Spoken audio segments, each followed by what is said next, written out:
All right. Good evening, everybody. Welcome to the Huskers Happy Hour, where I'm living proof that anyone can have a podcast and everyone probably does. So you're stuck with me tonight. And joining me tonight, you might remember him from sitting alongside John Johnson on Monday Night Therapy. Todd Wolverton is with us, and he will, I'm sure, have a few opinions tonight. Welcome aboard, Todd. Hey, Andy, good to see you. Good to be on board here with you tonight. Glad to have you. And Miley Ketterson, unless she punks out on me, in which case we're just going to make fun of her for a while. But she should be jumping in here fairly soon to give us an update on volleyball. We're going to talk about the seeding and kind of rehash a little text conversation we had where I proved that I don't know shit about how the tournament's set up. And and for a change, she was very patient with me through most of it. So anyway, let's see. Check. Let's it dropped off of there, but I can confirm that Fred Sacco did punch in first after I logged in the episode last night. We have unofficial prizes for that, and which means we don't have any prizes. We just kind of acknowledge it. One thing I want to talk about just real quick that has nothing to do with football is that one of my favorite programs of all time is Brockmire, which was an IFC show. Yeah, okay, so Todd's seen it.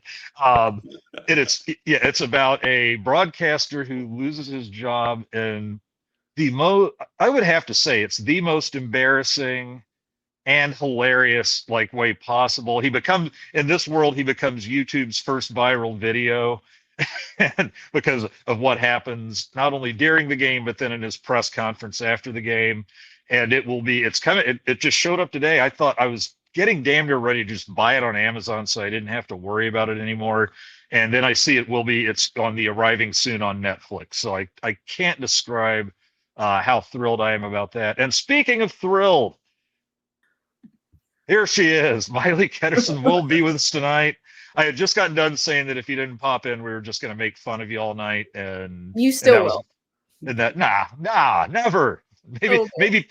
maybe pit snipe. Pit snipe is occasional. Yep, there we go. We have the minute you show up, Miley. So she brings her own fans with her to the show. Miley, thanks for joining us tonight. We appreciate it. Of course. How are you doing this fine evening? Good. Is Connor sitting just out of eye shot, just listening in like he does sometimes? No, he's at his intramural basketball game. Oh God, now that would be funny. I'm guessing that team doesn't fast break a lot. Yeah, I don't know. I don't go to the games. Oh, you're not one of those. Well, I guess girlfriend, now fiance / wife to be. Are you going to start attending as a good wife? No. Like his pickup sports? No. Oh, well, feel like we could make a half hour out of that alone. All right. Well, now that Miley's here, did I ever make you watch Brockmire? Any of Brockmire? Yes. Okay. Did you find that? Yeah. So the best way I can think I was just finishing up just telling people about it. And the best way can describe it, if you haven't heard of it, is an absolutely disgusting, raunchy love letter to baseball. And yeah. Do you think that's fair, Todd? Yeah, I don't remember the details of it, but I vaguely recall that. Yes. Yeah. I think the clip that got me before I saw it was, he's broadcasting an independent single A baseball team owned by Amanda Pete, and Yeah. she for one of her promotions has signed 3 really fat guys to the team because their stomachs hang out over the plate and each one of them's getting hit one after the other. Yeah. And Brockmire's not actually broadcasting it on a radio station. He's just doing it over the PA system while they record it to put it online on TikTok and stuff like that. So these guys come up one after the other, and he's just announcing them with a straight face. And now his former job was long haul trucker, and then this guy missed his last 3 months of work due to, well, it says gout right here. and then the third one comes up. He's like, I'm beginning to sense a pattern. Are you? And what was it he says? Oh, he goes, well, he's like, fat men are nothing new to the game of baseball. And people should remember that Babe Ruth, the greatest of them all, the Sultan of Swat, was also a big fat piece of shit. And so if that kind of humor is your thing, and even if it's not, watch Brockmire. And if you love baseball, they've got a lot of good baseball references there. So Didn't you anyway, make my grandfather watch that? oh, I didn't have to make him. We went through the season in like the first season in one night. It was one of those times that Grandma your Pat was probably she not was out of helpful. town. Okay. Yeah, when she left town is like, yeah, one of the things we watched once was this full season of Brockmire. Another time he wanted to watch the Jackass, the first Jackass movie CD I got, and it's the kind of stuff where he couldn't laugh at it in front of her. But once he'd make chili dogs, and my job was to bring Brockmire or bring Jackass or whatever we were watching. So yeah, he loved Brockmire. Well, let's see. We got a few comments here before we jump in with you real quick. Roger Moore says, "Wow, what a night because of you guys, and Todd is looking good." He claims it's not a Santa thing. He goes, he said he just does it in November. And I said, okay, do we keep it through Christmas? And he goes, well, yeah. It sounds like a Santa thing, Todd. Yeah. I guess it is. Do you put the hat on? I do have a hat. It has not been on yet. Do you have a suit? But what? Do you have a suit? I do not have a suit. I thought you had him. I thought that was a stammer. Like I was hoping they wouldn't bring up the goddamn suit. But yeah, the Pit Snipe saw you too. The Todd Father, like the beard, you're a Silver Smoke Show. Yeah. Let's see. Silver Smoke Show. Yeah.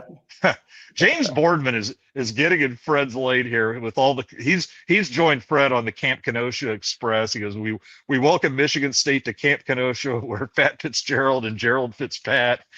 And so we can talk about that later. Absolutely. Let's see, from Pit Snipe, belated congratulations on your impending nuptials. And then they're said, good evening. Pit Snipe, Brockmire. It's just like the Lou Brock, I think, Borck. But yeah, Brockmire was great. Really is. Let's see. Well, so you got, and now they're just kind of talking shit. Roger Moore says Huskers need all the Christmas they can get. Right. It was not a good end to the season. Yeah, let's see. Somebody, I think he means our John Johnston for defensive coordinator. He'll call plays from the back row. You might get kicked out of the stadium. Yeah, we had John on last week, and John, I think John has missed it a little. I think we'll have John on again. So, Miley. Huskers, obviously the number one seed. Talk a little bit about their regional. Oh God, let me bring up the bracket. So they play Long Island on Friday. I think they've only played Long Island one other time, and that was 2023. Yeah, 3 years ago. Long Island has, yeah, Long Island, or 2 years ago. Long Island has just to be going, what the hell? Yeah, they're yeah. So yeah, they play Long Island, and then the other game that day is Kansas State San Diego. San Diego is the 8th seed, so we will play the winner of that match if we beat Long Island. And of course, the committee has to make it fun. They put Texas A&M and Louisville in our quadrant. So if we make it all the way to the regional final and Louisville does too, then we play Louisville, which I'm assuming that's what they're hoping for the plot. So for those who don't know the plot, what is that plot? Danny Busboom Kelly coached at Louisville before coming back to Nebraska. Yeah, it looks like it would probably count if everybody wins like they should. We'd play the winner of that, so there's no chance. They're both seated high enough. There's no chance that we'd play them both, but it's the winner of that game, probably the 2 versus 3 is who we'd end up with.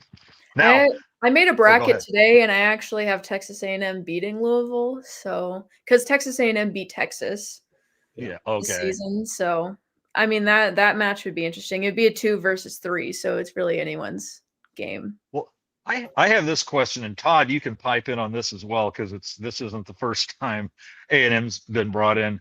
Why do these committees think that where Trev Alberts is, or just the fact that he left Nebraska for Texas A&M, would actually drive attendance or viewership up in any way, especially now. Because I mean, the only people, maybe there's still a few mad Nebraska fans who are also UNO fans, or they already hated him. But what are they? Do they really think this is a thing? I don't know if it is or not. I think it probably is really only noticed by Nebraska fans. Yeah. Oh yeah, by far. I don't think any other sports fans give a rat's ass that Nebraska is playing against A&M. Mm-hmm. You know, Miley, you can probably correct me on this, but I did pay attention quite a bit to the rankings, you know, down the stretch of the season, and it's really no surprise that Texas A&M is seated where they're seated. I mean, oh yeah, they were really good all season. I mean, like I said, they beat Texas. I think, yeah. So it's not really a shock. I wouldn't say the SEC's, you know, like a amazing conference, but they're a good conference. I think they're right behind Big Ten. So it's not surprising that Texas A&M was ranked that high. Yeah, so I got it. Oh, go ahead. Go ahead. Well, I was just going to say, I do think that the powers that be found a way to get Louisville in the same quarter bracket. Yeah, I don't think Texas A&M was a plant as much as Louisville was. Yeah. Louisville definitely. Because it looks like they probably got dropped a spot. If I remember what you were telling me, Mother, because weren't they like ranked 7th pretty much when the year ended, Texas and we A&M. should be or Louisville. What's Louisville? Yeah, Louisville. they've dropped recently because they've lost matches to Pitt and stuff. Okay, so that was honest. I think they'd been around like 4 or 5 all season, but yeah, they dropped a little at the end. Okay, so but it sounded like they may have just like nudged them back one more spot to make that happen, and I mean, whatever. probably. Who cares? Well, we will if we lose, then we'll bitch about it. But so here was a fun thing where I was trying to figure out the brackets, and they were like, "Hey, and the first round is in Lincoln," and Miley's patiently explaining this to me. So, Miley, and feel free to make fun of me. Explain how the regionals, the Final Four, and all that work. Who's hosting what, etc. Okay, so he thought there was only 32 teams in the tournament. I said no. Well, that was my number 2, because when I heard when they were playing that Louisville was in our bracket, I'm like, what the hell is Louisville doing in our bracket? And are there only 32 teams? And so I was confused right out of the gate. But yeah, and then I went 32 teams, and then you're like, oh my god. Yeah, I said no, 64. And then he said 16 regional hosts, 4 teams each, and I said no, 4 regional hosts, 16 teams each. And then you said, so they play 4 days straight, or the regionals last an entire week. And so first and second round is December 5th to, what is it? I think it was like 4 days, so they each have a break in between. Yeah, it's Thursday through like Sunday, I think. Sunday, right. And then regional starts December 11th to the 14th, and the national championship is on the 21st. Right. And so, but the top 4 seeds, Nebraska, Texas, Kentucky, Pitt, they all get to host. If they keep winning, they host up until the Final Four, which the Final Four is in Kansas City. So Nebraska is basically hosting the entire tournament if they make it, because, you know, Nebraska takes over Kansas City. So, yeah, Nebraska is basically at home the entire time. Right, and that's kind of what blew my mind, is that the top 4 seeds get to host the first weekend and the second weekend. Because when she said, they go and the regionals are all at Lincoln, and then for Nebraska, and then they go to Kansas City for the Final Four, and I'm like, so wait, it's 4 days, and they're gonna go from 64 to 4 and like play a rounded 4 straight days. She's like, no. But so they actually have to like come. So you've got some of these teams that win that are going to go home just to come right back to Lincoln or Pittsburgh or whoever the top 4. There's only 4 teams come to Lincoln this week. So us, Long Island, Kansas State, San Diego will be here this weekend. Right.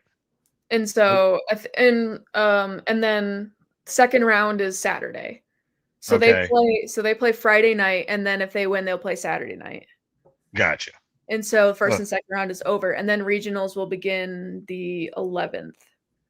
And so Oh, see, so yeah, maybe they'll go home and then well, so no, the way because it, then oh, we'll be the winner out of the like Nebraska first, second round.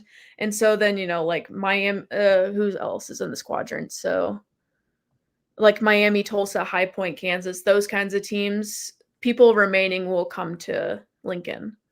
okay. Yeah, because now, see, I thought the way it was that when they said, the Final Four host all the way through, I thought like, okay, there's 16 teams in Lincoln the first weekend. Mm-mm. Okay, There's so there's actually 16 first round hosts then, each with 4 teams. yeah, like first Okay, round host there is. So like we gotcha. host first weekend, then Miami's the 5 seed, they'll host, and then or no, Kansas is the 4 seed, so they'll host, and then Texas A&M is a 3 seed, so they'll host, and then Louisville's a 2 seed, so they'll host, and then Gotcha. we'll move into second round, which those teams still host because it just is the next day, Because and it'll then just be the move top to 4. regionals, Right. Okay, cool. All right. or they like to call it third round. I don't know. So the Huskers have just been laying waste to college volleyball this year. Yeah. Uh, how sure are we this continues all the way through? Because it seems like they've beaten up, it was earlier in the year, not necessarily in conference, because the conference behind us wasn't as strong as it's been in recent years. I mean, No, where did Wisconsin finish nationally? I think where did they finish? Like 11th, maybe?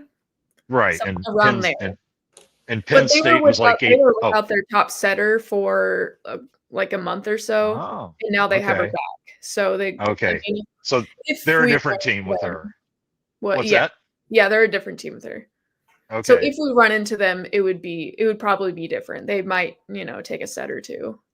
gotcha. And then Penn State, did they? I mean, they finished ranked, but I mean, I Yeah, get the feeling when we played them, there was a little something. We had a little something extra because they kind of ran their mouths a little, I mean, and they Ohio State played us closer than Penn State did, and Ohio State had 6 wins all year. So right. I mean, we were putting like beatings on Penn State and in like games in those matches where like 25-9 and there seemed like both times we played them had an extreme blowout set where you're yeah, just going like, holy God, they're not just winning, they really hate this team. nothing beats that 25 to what was it 5 Yeah, set, 25-5 or 25-6. Oh something God, like that. that almost, not quite, but almost felt bad for them. Yeah, But I'm very happy they decided not to give Player of the Year to Kennedy Martin who because it got it? was Bergen? Bergen. Bergen, Yep, Bergen. Okay, I Bergen thought I got saw setter that and today. player. Oh, nice. So Uh, it was nice to see that because it just seemed like Penn State was just trying to give it to her because every ball would go to her. And right. so she'd end Trying. up with, over 30 kills a match because the Right. rest of the team is just kind of shit. So Just yeah. Well, I know how much I like Carolyn Jurevicius. So did she stay still there? I didn't she's think she looked like she was playing much. no, she's still there. I think she had been injured at some point this season, but both Nebraska matches she barely played because she did awful. She hit negative in both matches against Nebraska. So I know it's probably too early to ask you this because it he's gonna just got enter the announced. transfer portal. And well, no, there's any chance Izzy Stark gets drawn here No, I don't for think so. We no. have Bergen and Campbell, and they're both, number Oh, one setters in the nation in both true. of their recruiting classes. So, no, I don't think so. I think she ends up at a Texas or a Pitt. Texas is Okay. really in need of a setter. and So, Texas usually has like 5 of their 6 starters out of the portal anyway. So yeah. So, yeah, they'll probably end up with her. And one thing I did find out after, like, we talked about the Izzy Stark stuff the last time, her boyfriend actually left the men's hockey team when she left the volleyball team. So they were both at Penn State and they both like yeah. left the teams around the same time. So Did he leave or was he told he'd be leaving? well, he stepped away for academic reasons. to Yeah. focus on Okay. academics. That So all I remember is it was the coach, and I'm blanking on his name now, but it's been like 30 years. But it was the first coach, Frank Serratori, who led the Omaha Lancers to their first league title, and then he ended up getting hired by Denver and coached them for 3 years. And he spoke at like our adult league. I don't know whoever got him to agree to this was fantastic because he was hilarious. But he spoke at like our adult league, what we called it, a banquet that year instead of going to the bar, but year end thing. And he was just telling the funniest stories because he said, he coached there 3 years. They, were way better than his first year, but then they did make a big leap the third year. So as he put it, I was resigned. I was told I'd be quitting, that kind of thing. Then the next year they won the national championship with his players. It's like, and then he coached minor leagues for a while, and then he actually went back and he might still be at Air Force for all I know. Is he took the Air Force job? He makes the NCAA tournament. He with them more often than not, but never left because he loves Colorado Springs, and he didn't want to be bouncing his kids all over the place. And then at the end, when the kids all graduated high school, he just loved Colorado Springs, and so he did. As far as I know, it's like he just never had the desire to shoot for and he was good enough to, he'd made it to like top minor league coach, like for an NHL farm team, and he had funny stories about that, but I won't go into that. But yeah, it's like interesting stuff. So is Nebraska going to do it? Oh, what's that? I was gonna say, I think the first year I did this, I was on a podcast with John and Beth, and he asked, "Who do you think is going to enter the transfer portal?" And I said Caroline Jurevicius, and then she did. So this year I'm making a prediction that Connor's calling me. So No this shit. year, this year I'm making a prediction that Skylar Pierce is going to enter the portal. Oh, okay. And My because prediction. like every guy on that team, she was very highly, a Yeah. very highly ranked recruit. Okay. She's a very good player, and she gets no time. Plus, Yeah. we have, recruits, like highly rated recruits coming into that she's going to have to compete with. So I can see her Right. transferring. Okay. Well, Yeah. we'll remember that. And after, what's the portal date for volleyball? Is it sometime over the summer? No, it's December 7th or 10th or something. It's In the middle of the soon. season? Yeah. Oh, wow. Well, Okay. it's postseason, But so I figured that's weird. I mean, it's postseason, but I figured since it does, because when is the tournament? Is that in January or what term? February? The volleyball. I mean, it's starting. How long does it go? It starts What? December 4th and goes to December 21st. Oh, okay. So Just a I guess month. that does work. For some reason I had it in my head This that makes it went sense. into like the first semester. Okay, then that makes sense. Is Nebraska going to do it? Do you think they I run the think so. table? I think Okay. so. I think they've been tested this season. Kentucky with the reverse sweep, Pitt, Stanford. I mean, Stanford didn't really test them; it was a sweep. But I think once they get to like dwindle down to Texas and Louisville and that kind of thing, I don't know if cracks will start to show, but it's going to be more of a challenge than they have seen this season, just because the Big Ten wasn't as strong as it usually is. So it'll be interesting to see how they do in that situation. Plus, the last time they played Texas, they kind of shit the bed. So Yeah, had the bed dropped on them. Was more like yeah. I still remember like that was the one I think Baker, that was in Tampa, and I think Baker Mayfield was there because his wife's from Omaha, and so he's like kind of a Husker fan for her, and I guess he was there wearing his Go Big Red, and I think Indomitian Sue was at that Sue one. was there. So was Harvard. Yeah, what's that? Harvard. Wow. Harvard. Oh, was that her?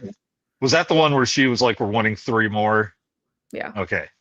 Oh yeah, and then Becca went, "Fuck yeah!" Yeah. I think we're right on top. It was a great moment for Nebraska, and I think well, anyway, what's go ahead. funny about the tournament is Penn State starts out, they play South Florida, which they'll probably beat, but then if they win, they get to play Texas. Oh geez. So it'd be fun. I hate both of them, but it'd be kind of funny to watch Penn State get rolled by Texas. Sure. Oh, okay. I wanted to be nice to you, get you out of here by 8:30. So we got a few minutes left. So I want to bring this up because this has been bugging me for a couple months, but I never really seemed to think of it when I want to yap on here, yap with somebody about it. What the hell's going on at Penn State? Because in under a year, their semifinal football team and their national championship volleyball team both like I don't know that teams in one sport don't often crash like this, but to have it happen in two sports at the same school, and I know that what was going on, or probably, very, I shouldn't say probably, that makes it, hey, you're saying there's a chance, like very, very likely aren't related, but holy cow, it's just a really weird thing to see like two programs reach those heights and just completely crash out the next year. Like I guess Penn State's going to come back. They came back 1-2, so they're at least going to go went 6-6, and will go to a bowl game. But they were ranked number 2 at the start of the year, and Penn State I mean, they were still like top 5 at the beginning of the year, weren't they? They were number 2. Yeah. Were they number 2? Yeah, they were pissed off because they gave Nebraska the number 1 ranking at the beginning of the season because Penn State had just won the national title, so they deserved it. That's right. Apparently, they didn't. No shit. But I think Izzy Stark leaving crumbled their team. I think she was the heartbeat of the team, and I think her leaving just crumbled them. Plus, their center is very short too, and so not having Izzy Stark on the net to block like she did, and set, really hurt them. They didn't start that great with her though, did they? Or did they? They were getting like I don't know. They were getting taken to 5 sets by like Kansas and those type of teams, but they were still winning. Like they swept Creighton, they beat Kansas. Oh. But they were losing matches with her. They lost, I think, TCU and Arizona State with her. Okay. Which those two teams have turned out to be pretty good. I think Arizona State's a 2 seed and TCU's a 6. Yeah. So it's not like they're bad teams, but I mean, you're Penn State, you're supposed to be winning those matches. So that's kind of what I was thinking is those were still teams. Well, good teams were still kind of a level down. But I think Izzy Stark was having issues. She definitely was having issues during those matches that she was playing. You could clearly tell because I mean the whole team runs around the setter. So right. Yeah, and if her head's not in it, then that's everyone else is going to suffer. Big problems. Yep. Yeah. All right. Well, tell you what, I'll let you go now. I know you don't want to do this all night. Nope. So anyway, yeah, thank you very much. Appreciate you coming in, and maybe we'll try to get you back in during the tournament at least. Well, I guess if we're playing on New Year's Eve in a bowl game. Yeah. Then, well, I guess it'd be like the first week of January that the volleyball tournament would probably end then. No, it ends December 21st. December what? 21st. Oh, 20. Okay. Okay, it is only 3 weekends. Deaf ass. I'll be texting you more, and you can have all the fun with me you want. Okay. Stop laughing. She doesn't need any help. All right. Thanks for coming. I've been called a lot of things by my daughter, but I haven't been called a dip ass. I kind of do like that. Yeah, she's actually cleaning it up for you a little, I think. Yeah. All right. Get out of here, Miley. We're going to talk football. Can I answer this question, the last one that was put in? Sure. What the one very bottom right now? Yeah. Is it? Well, it's not a question. Is it Fred? No, it's Nebraska Strong Go Big Red. Oh, there you go. Not the. No, that's the last one. For you? Hold on. Oh, hold on. No, there we go. Boom. Yeah. So, I mean, this is something that I have been thinking about too. I think they're both very, very, very good coaches. Both Hall of Fame coaches. I think DBK knows how to utilize her players a little better when it comes to playing in like matches against Rutgers, Maryland, Iowa, those types of games. She'll play her bench. John Cook would not play his bench. Starters would play from beginning to end of every match. Bench players would get no time. It seems like he would just throw girls in there to like take their red shirt off of them so they couldn't redshirt. I know that's not what he was thinking, but that's what it kind of seemed like. Yeah. So I don't know. That was That's very diplomatic. I think DBK does a very good job at building players because she does give them that like game time, even if they're not going to be playing the entire season, like Campbell and Minaya, those type of girls. And then you have like the girls that have redshirted, so you can't play a single like minute step of on the play court. in volleyball. Yeah. Right. So, yeah. Well, and that's the same way for a lot. That's like, you know, as we know, it's like the same way for softball. But one thing when I was doing a little research a couple weeks ago, and I did a little article on softball, was that it's probably going to take a year, but I guess they want to. It sounds like rather than losing court later, that they're going to try and get something going, like by the next year or whatever. Because the women are like, why do football players get to play in like over a third of their games if they make a bowl, but if we, you know, somebody goes up to the plate for one bat, they lose a year of eligibility, and I bet they've been promising it to them now for a year or two, and now somebody probably got hot enough to go, look, do we file the lawsuit, or do you guys go get something done here and bought them another year where they could like shit on the women, for lack of a better term. But Pitt Snipe said, I think that DBK might have a little feel that Cook didn't have as much of, and it's paying dividends. She played.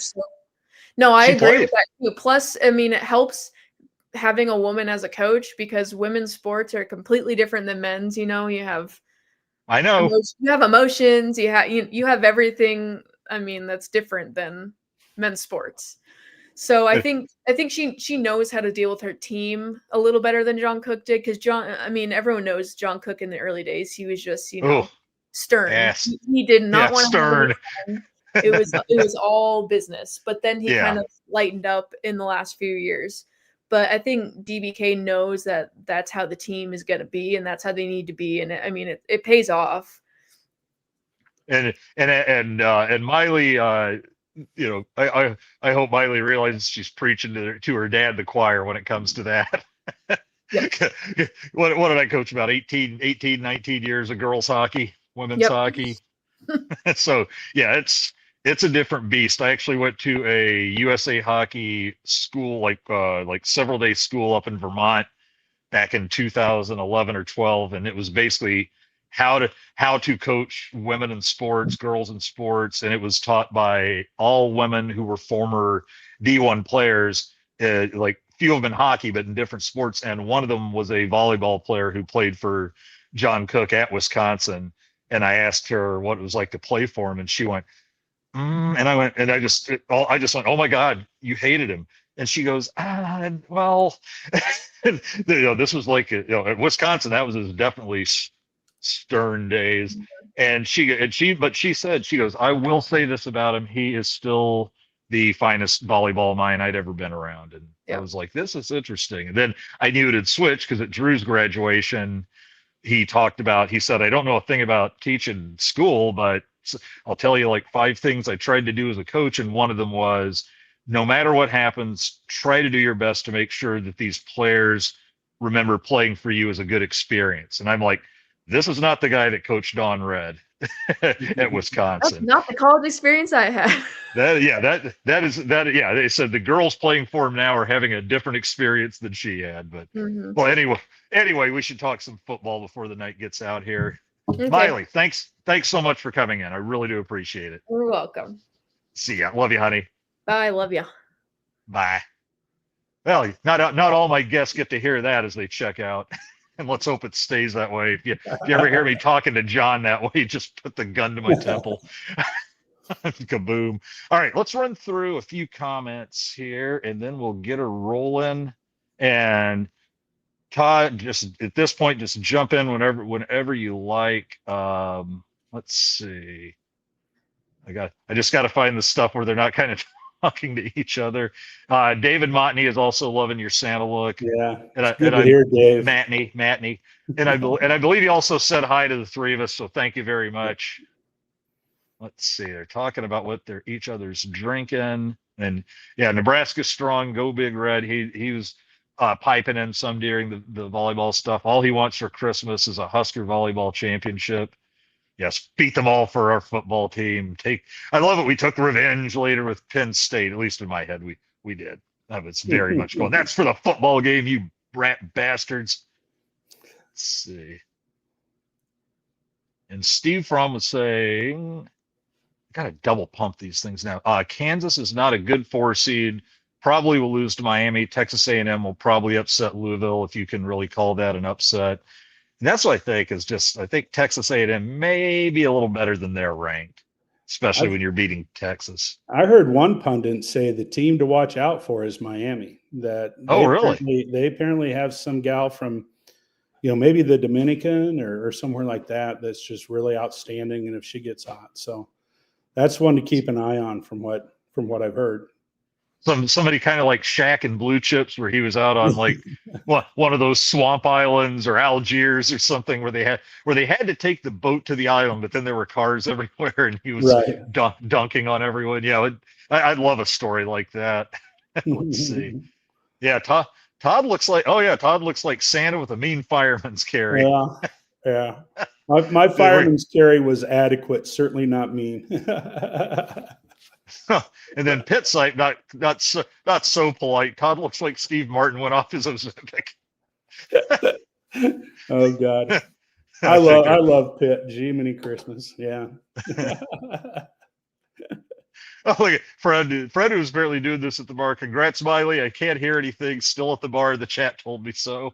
And Joel Tilson is here once again. Howdy, Joel.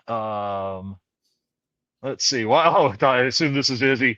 Why let her go to Texas, snatch her ass up out of the portal, and take a chess piece off the board, even if she does sit on the bench? Definitely better than I assume that's letting Texas have any good portal players.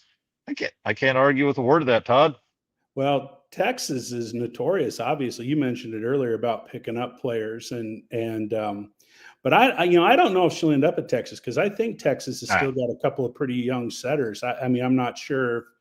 Haven't paid that close attention, but it'll be interesting to see where she goes, because she is a difference maker. I mean, she truly is, and maybe she'll end up at Indiana. I mean, they're an up and comer team. So, yeah. Oh, look at this. It's Pitt Snipe says he can't support the marriage till the lad meets the Corn Nation family. I believe he has, though. I think he came out to I thought he came out to one of the baseball things with her, because God knows she doesn't want to go anywhere and hop out of a car by herself. I think she came to the sunny one, like because we didn't do one last year, or did we? We did one the year before, like in the spring, and it rained, and then the baseball got to play, but Northwestern, like, it was to their advantage to not play the Sunday game, so they were like, nope, time's up, on the bus, and so they ran out of town, so they didn't have to actually play it on the field. I don't think it mattered, but whenever you have a chance to be bitter, you do it. And then the year before, it was sunny out, and I believe she brought Connor to that one. So yeah, I think he's already he's never going to meet them all, but he's met John at least. So you got to experience that. If you meet John, that's the biggest obstacle. Yeah, that's what I'd say. Let's see. So Joel Tilson, let's go ahead. He's already asking what defense to replace the 3-3-5, because I think it was that you talking like you thought he was the three-man front guy, and I looked him up, and Snow. I don't see like a wholesale defensive set change for a bowl game, but I don't know. Maybe go ahead if you know what you're doing next year, regardless of if you don't have your hire yet. But I don't know. But yeah, what I was going to say was he was with Rule at Temple and ran a 4-man front. And he ran a 4-man front at Carolina when he was there, but at Baylor he ran a 3-man front. So, yeah, I guess I thought that Snow was. I thought I'd heard maybe he was one of those 3-3-5 gurus, but I don't. I wouldn't expect much change for the bowl game, but I would be willing to bet that the new coordinator, whoever that may be, will go for a 4-man front. I Yeah. can't imagine that we'll see this continue. I mean, Iowa State runs a 3-3-5, but that's a completely different conference. Oh, Yeah. 100%. Absolutely. I mean, so that makes a lot of sense over there, but not with the kind of teams that Nebraska has to play week in, week out. Well, put it this way. Look, how many years were we recovering defensively when we moved from the Big 12 to the Big 10? Because when we left, it really was it was already a spread conference. Yeah. Yeah. All right, let's see. There we go.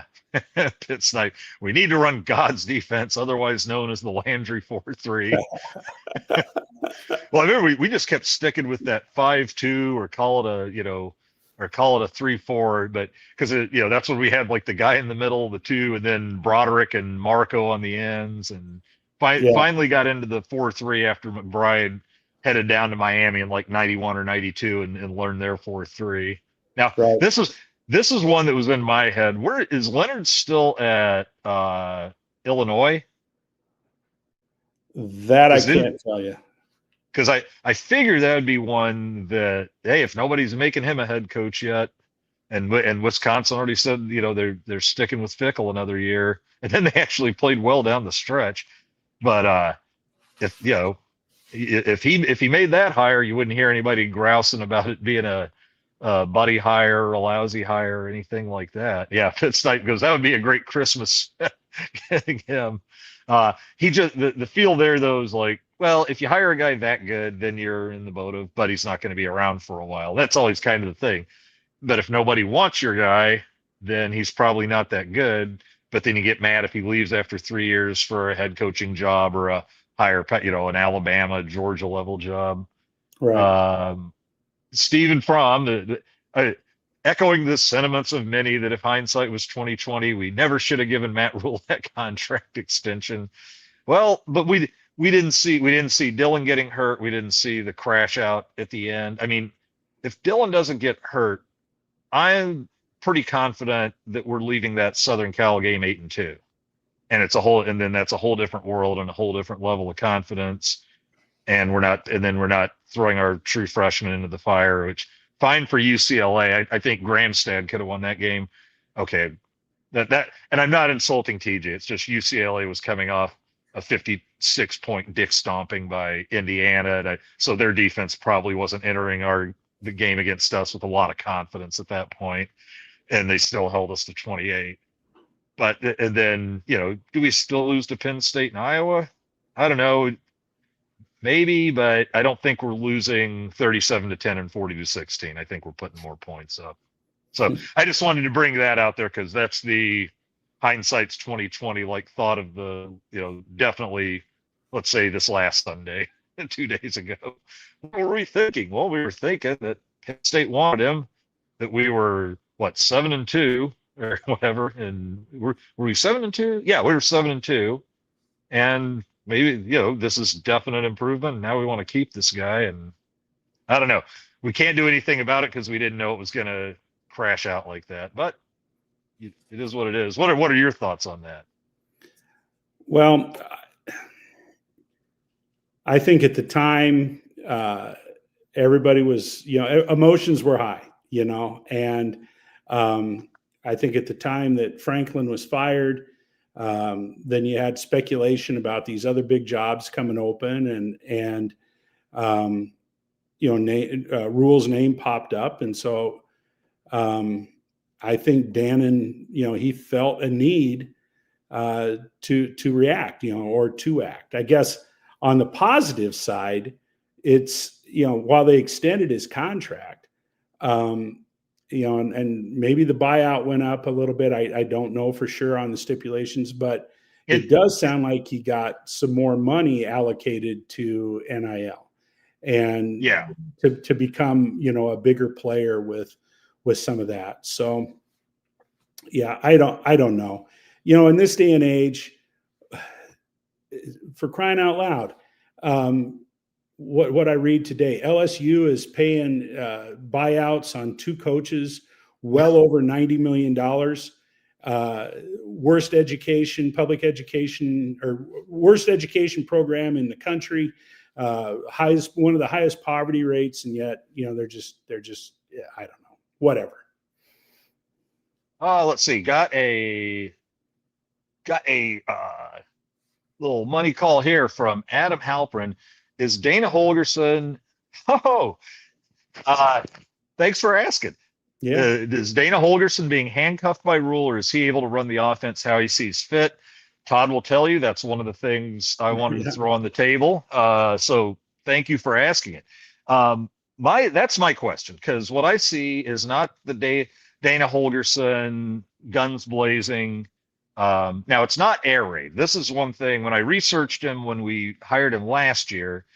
One thing I found out was for all the air raid talk, he ran the air raid for literally 2 years. One of them was a co-offensive coordinator, and that was just at Texas Tech. That's when, yeah, they were leading the nation in passing, but they were only running for like 60, 70 yards a game. The minute he left there, when he went to Houston, when he went to Oklahoma State for the 1 year, and I thought there was one other school in there before he hit the head coaching circuit. But after that, every year they ran for about 140 to 180 yards a game. It wasn't a ton, but it was still establishing a run game. Like Oklahoma State was the one where they went from like 60th in the country in offense to number one. And they had, I think that's where, oh God, which was there was like 20, Brandon Whedon, I think, was their quarterback. And then they had a 1,500-yard rusher in, was it Kendall Bryant? Is that his name? I don't remember names well at all. So okay, I think it was Kendall Bryant, Kendall something, and he ran for 1,500 yards, and so just he likes the ground and the air attack, but it's never really been his thing to run like the 15, 16 play drives, or at least without mixing in some bang bang. Here we go, and our only like bang bang here we go plays this year were with Emmett either running it or getting a pass near the line of scrimmage and taking off. And so I think he was handcuffed. And here's my theory on it. And is it true? Oh, I don't know. I don't know any better than anybody else. But it just makes sense to me, is especially when the sacks started flying. Like after Michigan, it's like, okay, we're okay again for a little bit. Gave up a few, but then those weren't all the line's problems. And then they gave up the 9 against Minnesota. And my feeling there was, at that point, they definitely were like in NFL mode. He wanted to eat clock because we couldn't stop the run at all. And I think he wanted to keep that defense off the field. And then even Holgerson in his press conference was like, well, we're a running team now. If you don't know that. And the thing is, I didn't sense any like hostility, anything going on with him and Rule. Even he may just be a good soldier, knows the situation, and was like, yeah, it makes sense. Let's take some of the heat off Dillon. Let's keep the defense off the field. Get them rested, so I'm not scoring a minute later in a team that, because they give up tons of chunk drives. I guess that's what I was waiting to click into my old ass brain here. Is every game they gave up, with except for maybe one, 4 different times, like chunk long drives of 60 yards or more, and it would happen 4 times a game. So I think there was probably an effort there. Let's not jump these guys right back onto the field after a 16 play drive. I agree with you. I can't say that I followed Holgerson real close over his career, but I did pay attention to him, and I paid attention to his offense. People mention the air raid. Holgerson ran that system when he worked with Mike Leach. Mm-hmm. And, one of the things that's so indicative about that I don't recall seeing with Holgerson coach teams after he left Texas Tech are those wide offensive line splits, and so right. To say that he buys into the air raid 100%, I don't think that's accurate. But him being handcuffed, did Rule handcuff him, or were there other factors involved? And we had a runner, and we had an offensive line that could run block a hell of a lot better than they could pass block. And so you have to keep those things in mind.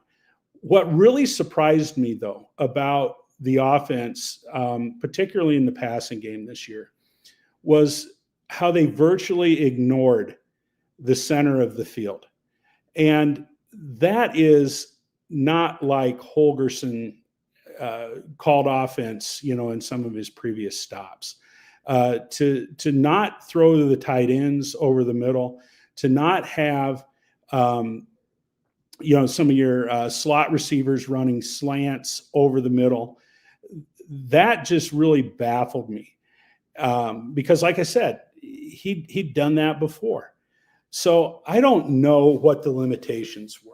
A lot of people have questioned, why did they fall into the rut of Dylan not throwing a pass over 5 to 10 yards, downfield? Why was that the case?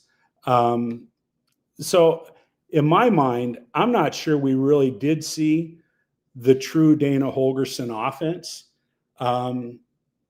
I hope we do, because I think he has more to offer. I think there's more creativity. But you're right. Exactly. Andy. This is not a guy. I mean, he really had to adapt to coach a ball control offense, because that philosophically isn't exactly where he's at. Well, and to give credit to where it's due, for and I do like how they call him, still call him air raid guy when he did it twice or 2 years. But what did he do? He produced our best running back season in 11 years. Was it Emmett was our first 200-yard rusher, had a 200-yard game in a game rusher since Abdullah against Illinois in 14. The most yards rushing since Abdullah in 4. I mean, he's our best running back since Amir Abdullah. And Amir Abdullah was a second team All-American. So that's no slight feat. And they're going to have to do some ignoring to not have it. I'd say, Emmett better be first team All Big Ten. And I'm really curious to see that, because we know the bias going on in this conference. But I would be disappointed if I don't at least see him on third, at least like a third team All-American. He's 1,800 total yards with one game left. He's got I said I thought he would be our first 1,000. Preseason I predicted he'd be our first 1,000-yard rusher in forever, and he'd get over 1,500 total yards, because right now he's also on pace to pass Jeff Kenny for most receptions in a Nebraska career. Wow. for a running back. So yeah, not a bad job of adapting there by Holgorsen. Right. But yeah, that's Holgorsen being handcuffed, possibly. But the way he's still, when I see him and he talks about Matt Rule, and this is a pretty hilarious, and I mean this in a funny way, kind of a crusty, sarcastic guy. He's the guy that I'm most fired up for in press conferences, because he's always going to throw some dart. Right out of the gate with Da'Keel Shorts, somebody asked him, when did you know that Da'Keel would make a great football coach? And he goes, as soon as he ran his 40 time at Pro Day. I'm like, wow. and then somebody the very first week, before Cincinnati, and remember the original depth charts were Elijah and Gunner as or number ones at left tackle, and Teddy and Turner at or number ones at right tackle. And I think that was a triple or, because I thought they had one more, so they had 5 ors in there. And one of the guys goes to Holgorsen and goes, so when you have all these guys listed like that, does that mean they're all going to play in the game? And Holgorsen looks at it for a second and goes, well, yeah, that's kind of what the or means. And then he's like, all right. He goes, I didn't mean to make it sound like that. I'm like, oh, yeah, you did. You've just been told, hey, don't shit on the press if they're not actually trying to insult you. But, yeah, Holgorsen's an interesting guy. I think he and Rule will work it out. Hopefully a lot of that focus is getting some more, they got there are 2 guards they have to replace. because then they'll have Gunner and Elijah at tackle. I think Evans has one. Evans has one more year at center, doesn't he? Is he a I think he junior? does. Yeah, I think he's Okay. back. But that's two solid guards they got to replace. But you hope, they're coaching everybody out. But yeah, that good question. Let me in that here. Good question. Wanted to talk about that, and I'm glad you brought it up. Let's see. Oop. If anyone heard that light belch, I apologize to all of you. Well, not Todd. He can put up with it, but the rest God of can you. deal with that. Well, he's already dealt with me. Let's see what else we got here for thoughts. Oh, here's another volleyball one. DBK is great, and this should be taught too. But this was both. There's both like the plus and minus side of that, going back to asking Miley saying, hey, is DBK actually a better coach? It's like it's great, but she also inherited the best roster in the country. 100% true. The top incoming recruiting class, also true, and the best assistant coach in the country in Reyes. Yeah, he's one of those guys. It's like, what? It's like, do you just love it here? Because I get the feeling you can begin your head coaching career anytime you want. But yeah, but that's one of those things that works both ways. Is she inherits the best roster in the country, but it's also pretty much the same roster he had, and she's doing a little more with it. And I'd just say it's like she made some great points about a female coach being able to relate to the players better. And then my other thing was maybe it's a little bit of an advantage too with her that played volleyball, where Cook never played volleyball. He was a football guy, Right. and then agreed to coach the high school volleyball team. Something else too, though, is DBK came in here known for her offense. And we all know that John Cook was defense, defense, defense. This volleyball team did not forget how to play defense.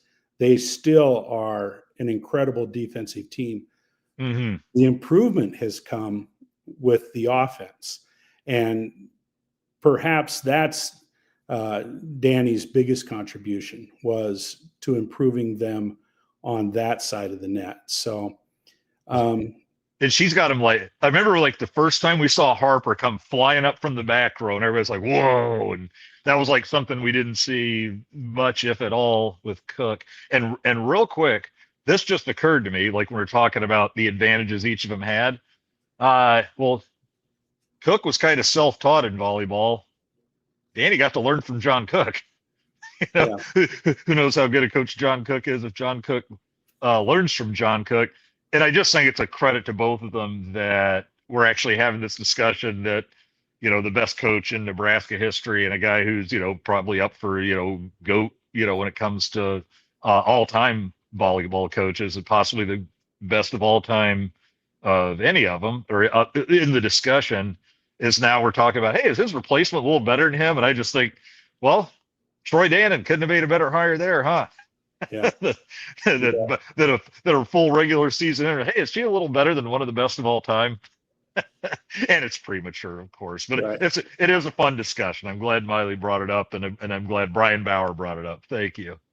What's going on here? Okay, here's why does Todd's buy it? A couple times it looks like with your background. Yeah, my background is messing. Yeah, your shoulders are gone. Yeah, well, I got black sleeves, so apparently it doesn't like the black. So that colors them out. Yeah, they're just like black. Oh, it is kind of goofy looking, but I'm not going to take my screens. I'm not going to take that down, because what's behind me, people really don't need to see it. So at this point, you just own it, man. No. You know what it looks like? Just one of those like say Valis pumpkin patch things where you stick your heads. Yeah, it does. I know. I feel like that. My head's coming through the and now we've got the 5-gallon head, maybe, and everybody's having fun.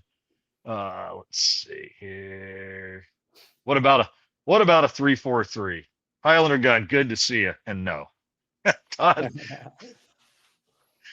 I did. No. Let's just get a four. I'm all about the fourth line. Yeah. No. Yeah. Was it 3-3-5? Well, first of all, we'd be one man short there too. Maybe 3-5-3. You're thinking, but no. I definitely don't want to drop the 3 defensive backs. Let's see. Yeah.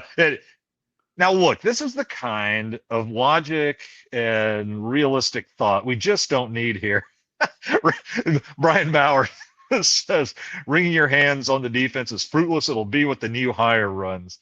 Well, that's everything. If we just admitted we knew less than all of them, which we do, then what would be the point of arguing about it? Hi, on the show today, we're just going to go with what Matt Rule thinks, and by extension, his coordinators. Thanks for showing up, everybody, and they're going to play who they want and run who they want. Damn you, Brian Bauer. That's just that we don't need that kind of smart talk in here. That's pretty good. It's like, no, I got to be honest, I'm not really expecting anybody to ever make a change. Yeah. The 4-3-4 is probably my favorite, even in the Big Ten, unless you get to a really just heavy, like if you're playing Penn State this year, where they are literally going to run it like over 80% of the time, then like I love 4-3-4 there. But even even 4-man line, I'd probably like to still run like a little like 4-2-5. I guess that's what was it. That was the nickel, and then 6 back used to be the dime and all that. But I still like kind of nickel for a base, unless you just know you're going up against like say a Minnesota or like a Penn State with their redshirt freshman quarterback. But I did love that attacking 4-3-4 because that was the Miami defense, and yeah, if you can't beat them, join them. And that was one of the decisions that was made. You can point to some of the things Osborne switched up. That was definitely one of them that turned into 3 national titles. Something that I haven't seen a whole lot of conversation about, you talk about the different formations and stuff, or the potential. What happened to the linebackers down the stretch this year? It seemed like early on we had, a number of those guys making plays, and Vincent Shavers, he disappeared. Deshaun, but he was playing the most snaps. He actually was playing the most snaps by far down the stretch. Right, but where was he making plays? Where was why were these linebackers not making plays? And now against Iowa, they showed enough replays to know why they didn't. It's because their offensive line was getting to that second level and blowing them up. But that was something, obviously the offensive or the defensive line was not solid at all. But we didn't have the strength in the linebacking core either. So here's one here too, and I'll talk about it a little bit because when I hit the PFF grades in a minute, because he's actually been one of the better ones there. So if he's disappearing, then what the hell are the others doing? Okay, here you go. Stephen Fromm says people at 1620 The Zone were asking what Phil Snow was doing all season. You have him sitting in the box watching this shit show Run D all year. Why wasn't he helping out? Why are we paying Phil Snow? I don't have an answer for you there because I don't know what he was doing. And I'm not saying that, and I'm saying that literally is to go back to Brian Bauer. I don't know what he was doing. I don't know what the hell he was doing. That's not what I'm just saying. Well, as far as I know, he was shipping in plenty, but maybe it just, as we talked about a little with Butler, wanting better players, he ain't wrong. It's that I'm not. Where I kind of reiterate, I'm not sure the firing was 100% based on just the performance. Because look, we'll tell you what. I'm going to hold off on going deep into Butler again. But as far as Phil Snow, I don't know exactly what he was doing. Whatever he was doing, apparently he was following it close enough where they can slide him right in there, and he's obviously got years of experience as a defensive coordinator. Any thoughts there? Well, those analysts, like the analysts work with and support, in this case, the defensive coordinator. They're involved in, looking through the scouting reports. They're involved in helping develop the game plan. They contribute to that. I think in the case this year with Phil Snow, because of his background with that 3-3-5 defense, I think he probably in large part served as a resource for Butler. Yeah. Because I doubt that John Butler, with what I understand his background to be, I'll bet last year was his only experience that he had with that defense. Because the 1 year that he was Yeah, the 1 year the that he was secondary there. coach. Yeah. So my guess is that, he was more or less a reference point for Butler. But, Well, I think we're going to see Snow continue for another few years in a role, because I think Rule has that kind of respect for him. He'll be around the program in some way, shape, or form, would be my guess. he just wants that mind around. And I will tell you for a fact that in one of the the fall practice press conferences, John Butler was just totally open to Phil Snow, because I always got the feeling that maybe Tony White didn't like Phil Snow coming and looking over his shoulder when he first got brought in. See, if he already kind of wanted to leave, I always often wondered if that wasn't like the final nudge out the door, like he took that as kind of a vote of no confidence, because the defense was struggling at times in 24. But no, Phil Snow, or John Butler said about Phil Snow, if you've got a football mind like that around, you're an idiot not to use it. He had a quote like right along those lines, and he's like, and so I'm asking that guy questions. So I guess if he was being genuine, and John Butler strikes me as one of those guys that is like sometimes just honest with you to his detriment. Like he was the one saying before that Cincinnati game, well, we're still working on tackling, like, and then they had the tackling. I felt like the tackling itself got fixed at a certain point. Like we weren't, after about 4 or 5 games, we were just missing tackles on top of everything else. Is like we were just getting opened up and knocked out of the way. It wasn't a lot of grab ass out there. So I believe that, to answer that question, now that I kind of work through it in my mind as I run my mouth, was that, yeah, I believe that Butler's using Phil Snow as, for all the help he could get, and wasn't shy about bouncing things off him, and that'd be my feeling there. Oh, Brian Bauer has an answer for us on Leonard. He is the assistant head coach, passing game defense coordinator for the Denver Broncos. So does a guy want to leave because I don't know, sometimes those assistant head coach things don't mean shit to me. They're like, yeah, we agreed this guy will stay in here so that one of the coordinators doesn't have to pull out if the coach, has a heart attack or something. But does the guy want to leave like what sounds like assistant defensive coordinator, unless they do just have 2 separate defensive coordinators for the Broncos? Is that the kind of thing he would leave to be a just defensive coordinator? And I wouldn't worry about passing game. I think Leonard has the background to know how to stop the damn run. With the success that the Broncos are having with their defense, I think it'd be pretty hard to pull him out of there. Yeah, it's one of those things. It's like, has he decided what he wants to do, and was that job like a way to get a step closer to having his own team in college? Because sometimes you don't know which the guys prefer. I get the loving of college ball, but I also get that in the NFL you have the GM, you don't have to go recruit your players. Yeah. But anyway, no, thank you to Brian Bauer for popping that up there. I didn't. Not the last I remembered, he was at Illinois and snapped him up when Wisconsin pivoted to Fickle at the last minute. All right, let's see here. Let's see.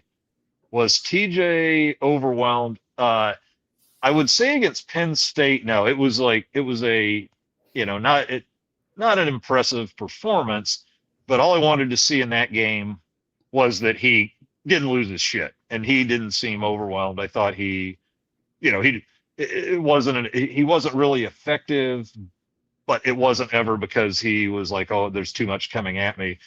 But I felt that happened some at Iowa. I had one friend, God, I felt like I was listening. And here's the thing, I love TJ. I think he's going to be great down the road.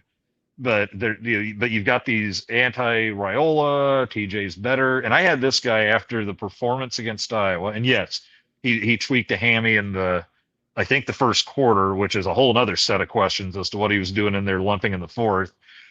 But this guy was trying to tell me that it wasn't his fault, man. They dropped passes. And I'm like, are you out of your mind? It's like I remember one, and then when I saw the stats and looked, and there were two. Dane Key had two. Those were the only two drops. So no, he shouldn't have been 15 of 25 because they were all dropping him, and he was just flat missing some people by a mile. And this was the first time where I saw him like throw to covered guys with guys in the sight area open. That like that's the first time I saw him not picking up. So I thought maybe Iowa overwhelmed him a little. He didn't get sacked, which with him not being able to run real well, I felt like that was more of a feather in the cap for the offensive line to keep him clean. He only got hit once, so I was like, offensive line, nice job there. But was he completely overwhelmed? Nah, he seems to have his shit together. I just thought he played a little more pressured than he did, and also when you're out there playing hurt and you know you're not full speed, that can mess with your head and your leg. And did it? I think so. Do I know so? Of course not. What about you, Todd? No, I just think that I think the hamstring impacted him, obviously. And shit, it was Iowa. you know, maybe not the same Iowa defense that our boys have faced, in other years, but boy, they make it tough. They make it tough on a quarterback. Yeah. I tell you what, I'm gonna kind of sticking a pin in the comments here. I just kind of want to run through our numbers a little bit. These go pretty fast. Here's our final drive chart of the year. For the first half, we had 7 possessions in the first half, and there had been so many games with as much as we're running it. Now, some of this because us and Iowa, we're starting out with a lot of 3 and outs. I think we 3 and outed 2 of the first 3 times. Iowa 3 and outed the first 2, so we were getting the ball back pretty quick there. But first one, we went 3 plays, 7 yards, punted it, and it quickly became apparent that strategy was going to be, I don't care if it's 32 yards, get it over to the sideline and don't let Weegan return it. But they got the kickoff return, and somebody goes, "Why are we kicking it straight to him?" And I like being vindicated when I take a stab at what I think is going on and it's right. And that's where I said, I think he just fucked up, and he wanted to skyball that one, but he didn't get under it because it was short, kind of in that same area, and then he had plenty of time around off to the right side and around for a nice return. Then the next time, what happens? This time he gets it up in the air into that wind. Weegan doesn't know what to do. I think he thought if he lets it hit, it's like a punt because he backs off. The guy in front moved up because he knows who's behind him and doesn't want to try and fight him for the ball. And then Weegan tries to get up there at the last second, and we recover that fumble. So I think that's what they were trying to do the first time, going back to that working against Michigan State when we kicked that one high into the wind and they couldn't handle it. But anyway, so we get the ball back, and then that's the 4-play 90-yard drive with the 70-yard fuckers. That was a touchdown. But Emmett Smith run. Then we go back to 3 and out with a punt. Then here's where I felt like we lost the game. It's like the score wasn't a blowout, but on the 3 of our next 4 possessions, or we have 3 possessions in a row, and we turn those into field goals. And on 3 of their next 4 possessions, Iowa turns those into touchdowns. And we go from leading, was it 10-3? Was it a field goal they got first? But whatever, the score flipped to 24-16 at halftime because they could punch it into the end zone. And this may be going back to the play calling that kind of Rule wanted more than Holgerson wanted, because all of a sudden we can't score inside the 10, especially inside the 10. And incredible. So and I just felt like that was the worst it reared its head all season, because we each scored 3 times and we come out of it 8 points down when we had a 7-point lead going into it. Yeah. And so then the second half, we're back to where we only got 3 possessions, one in the fourth quarter because we couldn't stop them. 3 and out punt, 3 and out punt, and then we have the 16-play 74-yard drive that once again we decided to do it's like, look, when Harburg's in there on the 1, they know he's getting the ball. And if you want to sweep him, fine. But we've never brought him in there for his special plays and done nothing with him. So all year. It's all been basically stuffed because they know he's getting the ball. And until you put him in a few times, like yeah, put him in a slot, line him up and line him and Dylan up together, and then just have him block, or because he should be able to block a little better now as a tight end, and just run a play with Dylan and get them used to him being in there occasionally and not being the focal point. Then I think we could have had some big fun with him this year. But let's see. Okay, PFF grades. I always forward this by PFF of all the stats, they're probably the shakiest ones, but I feel like over time they'll mostly get it right. TJ had a 50.1, and I think maybe that it was that high just because he didn't throw a pick at least. But let's see. And then Emmett 81, which is very high for in you put up a day like that. Yeah, that's going to be through the roof. And Isaiah, wide receivers had a tough day. The highest score was 56.9 by Hunter. So they weren't having a great day. The tight ends scores have gone down, and usually Luke's playing about 70 to 80% of the snaps, but he only got a 63.6. Heinrich had a 29.5. And I don't bring it up if you have, I say you got to have at least 15 snaps, or I don't really acknowledge it. And he had I think about 20 snaps, and it wasn't, according to that, it wasn't good. Offensive line was pretty good. And then Elijah Pritchett was the highest at 70.8. And he has definitely gotten better as the year went on. I mean, remember he couldn't play. It felt like 3 snaps without getting a legal procedure there. And then he had that meltdown against Minnesota where he jumped on the guy after he pancaked him and got ejected. On defense, Elijah Judy, highest score 62.5. A lot of defensive linemen saw a lot of snaps. They played about six or seven of them a lot to equally. So nobody had 50, 60 snaps. And he had a 62.5. Next highest was Cade Petchak with 60.7. And he's one of those guys where I'm like, God, I wish, well, maybe we still did redshirt him this year. I don't know if he got into more than 4 games, but he's a guy that's like 260. And we need to wait till he's about 290. We need to get him to 295 because he is a talent. I wonder if I wonder if they are able to redshirt him. I mean, I didn't know. I get the feeling he probably was in too many games. That's because he was in. He was both in Akron and Houston Christian, and then at that point it's just 2 more. And I feel like he's been in more than 2 since then. He's just been too good. Even lighter, he's just been too good to keep out of there. At linebacker, a dude who had a hell of a season, Javen Wright. He was on at one point on a 4-game streak of 10 or more tackles. Only played 20-something snaps the next game, and then came back and had 12 more. He was at 75.5, and right behind him was Donovan Jones at 73.9. And I love the fact that Donovan Jones and Rex Guthrie are coming back as just sophomores next year. They're going to be, because of the guys they're losing, they're going to be the anchor of that defensive backfield, and I'm pretty confident in those 2.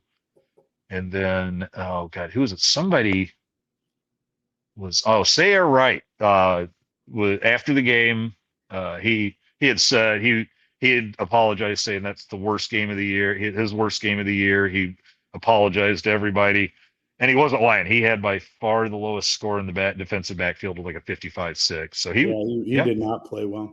No, and he knew it, and kudos to him for owning it. He is one cool dude, stand-up guy. I'm so glad we got him for 2 years. He's one of those guys you're just fantastic human being type of guy. All right, TJ's day, 9 of 24 for 69 yards, 2.9 yards per attempt, 38%, and then only carried 1 time for 2 yards. I really question why Grandstad or somebody wasn't in there in the 4th quarter when it was 40-16. Yeah, I do too. I mean, I just kind of follow along with the comments here. Somebody had mentioned why didn't they get him in there at the end? And he should. Yeah, why not? Why not? Mm-hmm. And I mean, I'm a guy that's had experience with hamstring injuries, pulled, and I can tell you pulled can go to torn pretty quick. That's not if it's pulled, leave him in there and everything will be fine. It's like, you'll leave him in there, but you leave him in there with instructions to not do anything with it. Right. And if that's the case, is your one-legged quarterback that much better than your third stringer? And if it's 40-16, does it matter? Right. I mean, now, because now Absolutely. I mean, what if he gets hurt worse and now you're taking him out of, 16 practices of development before the bowl game? And then it's like that now your sophomore and freshman quarterbacks currently are both screwed and won't get any of those practices in that, as we knew going without them for 10 years, very, very important times. But I don't know that's another case where that's my opinion. I'm hoping they know something I didn't about that hamstring injury and there really wasn't a danger. And then bad day. Well, let's go. Emmett, 29 carries, 217 yards, 7.5 yards per carry. The Huskers' only touchdown, and then was also their leading receiver with 2 catches for 22 yards. Dane Key had 3 catches for 16 yards, but the aforementioned 2 drops, and then Luke Lindenmeyer had 2 catches for 20 yards. No one was padding their stats on the receiver side. But anyway, that's it for the numbers on Saturday or Friday, and hopefully we can put that behind us for good. I think that was the best game by a running back that I've seen in a long, long time. And right. I mean, numbers wise, you got to go back to Abdullah. I don't recall a game. I mean, taking nothing away from Amir Abdullah, I don't remember him putting together a game like Emmett did. I did. This last week. I won't talk about which one's better, but the 220 something yards he had against Miami, where he was just running like I think, like the announcer's like, he's running like a man possessed, Sure. Which I took to mean like, God, he hates these sumbitches. He does not, he is out there trying to hurt Miami. Yeah. And that's a game I'd put up with this one. I would have loved to seen what Emmett would have done if that game had stayed close. If it had stayed close. Yeah. 177 at halftime. I know. That's like what up there with I guess we should throw the Roy Halu game 310 yards in there. I don't think people realize what a golden age of running backs that was there in like the mid 2010s, because I think numbers 4, 5, and 6 on the career rushing charts are Burkhead, Halu, and Abdullah. Could be. And right after them, I think, is Taylor Martinez, which kind of set the table for a few years later when we decided to have quarterbacks lead the team in rushing every year. Right. With Mark, like Adrian. But anyway, let's see. Let me throw this in the discussion, and then we'll go on a nice long. We'll see how close I usually try to wrap it up around 2 hours, but see how close we get to wrapping it up. Let me throw these numbers out here on John Butler's defense. Okay, let's see. There's 134 teams in Division I this year. In total defense at 312 yards a game, we were 23rd, which is kind of about where White would finish, I think.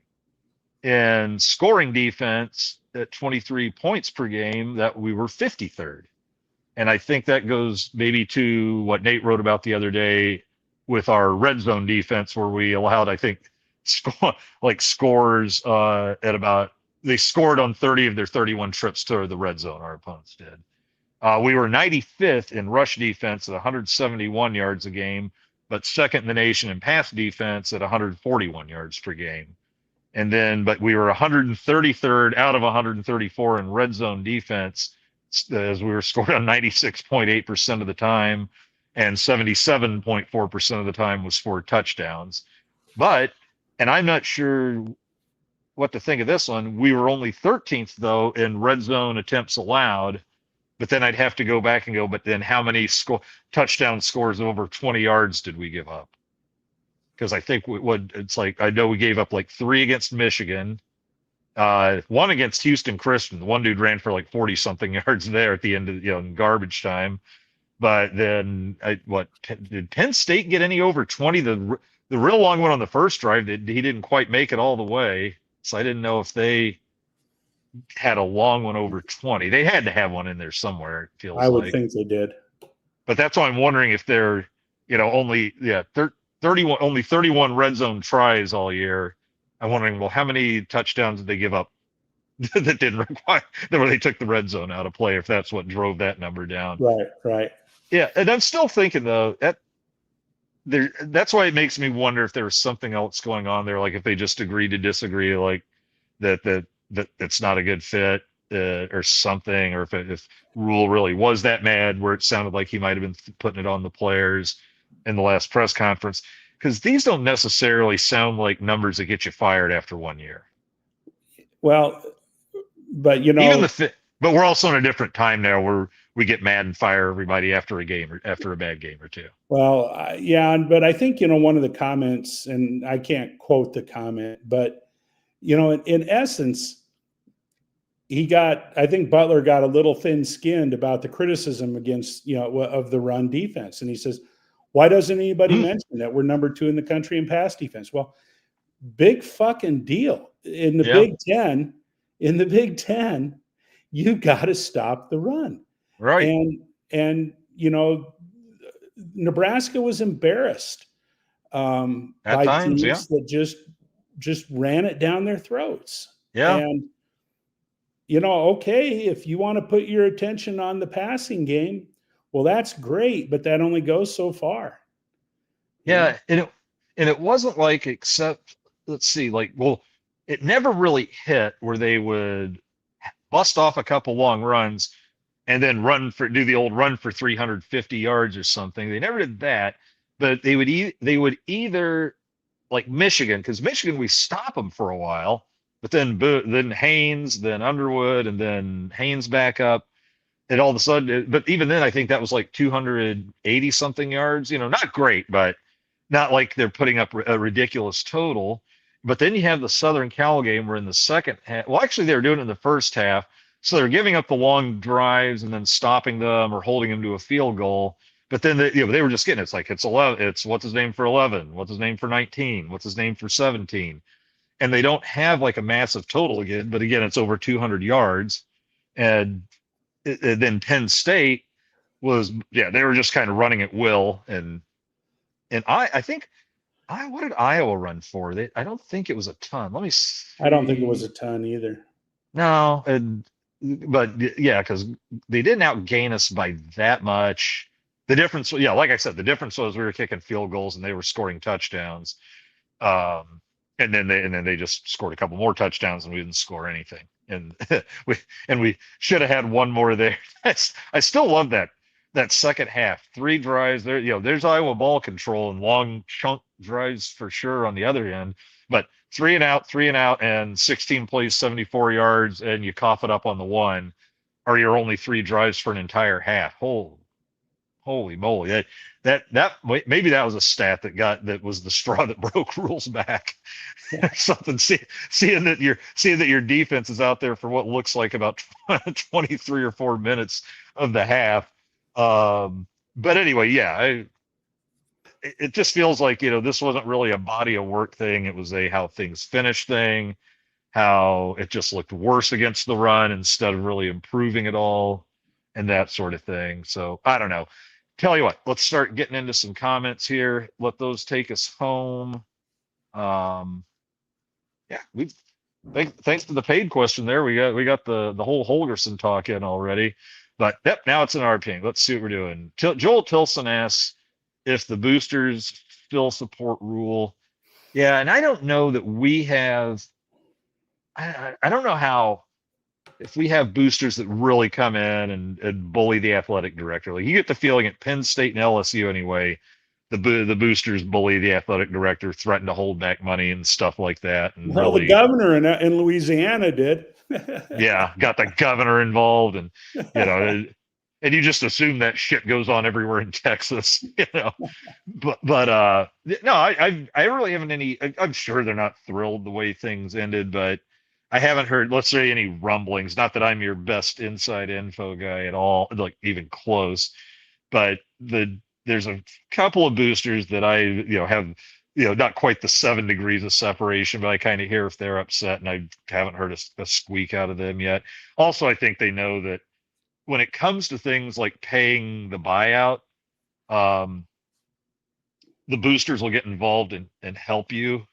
I always heard the rumor that when we got rid of Frost, he was contacted by a certain booster who shall remain nameless, and they're saying that was the one where if we waited 3 weeks, like till October 7th or something, then the buyout drops from 14 million or 15 million to 8 million or something.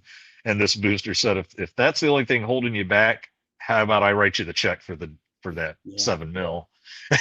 So, I haven't heard anything, and like I said, I don't really claim to. I don't think they're squawking too loud yet. For one thing, to keep going, I love going back to John's thing on the Kurt Signetti effect. I mean, I'd thought of it before, but he's the one that jumped in and wrote about it, and that's one of those things where I did a poll and I got it in too late and blah blah blah, so I never got the results back.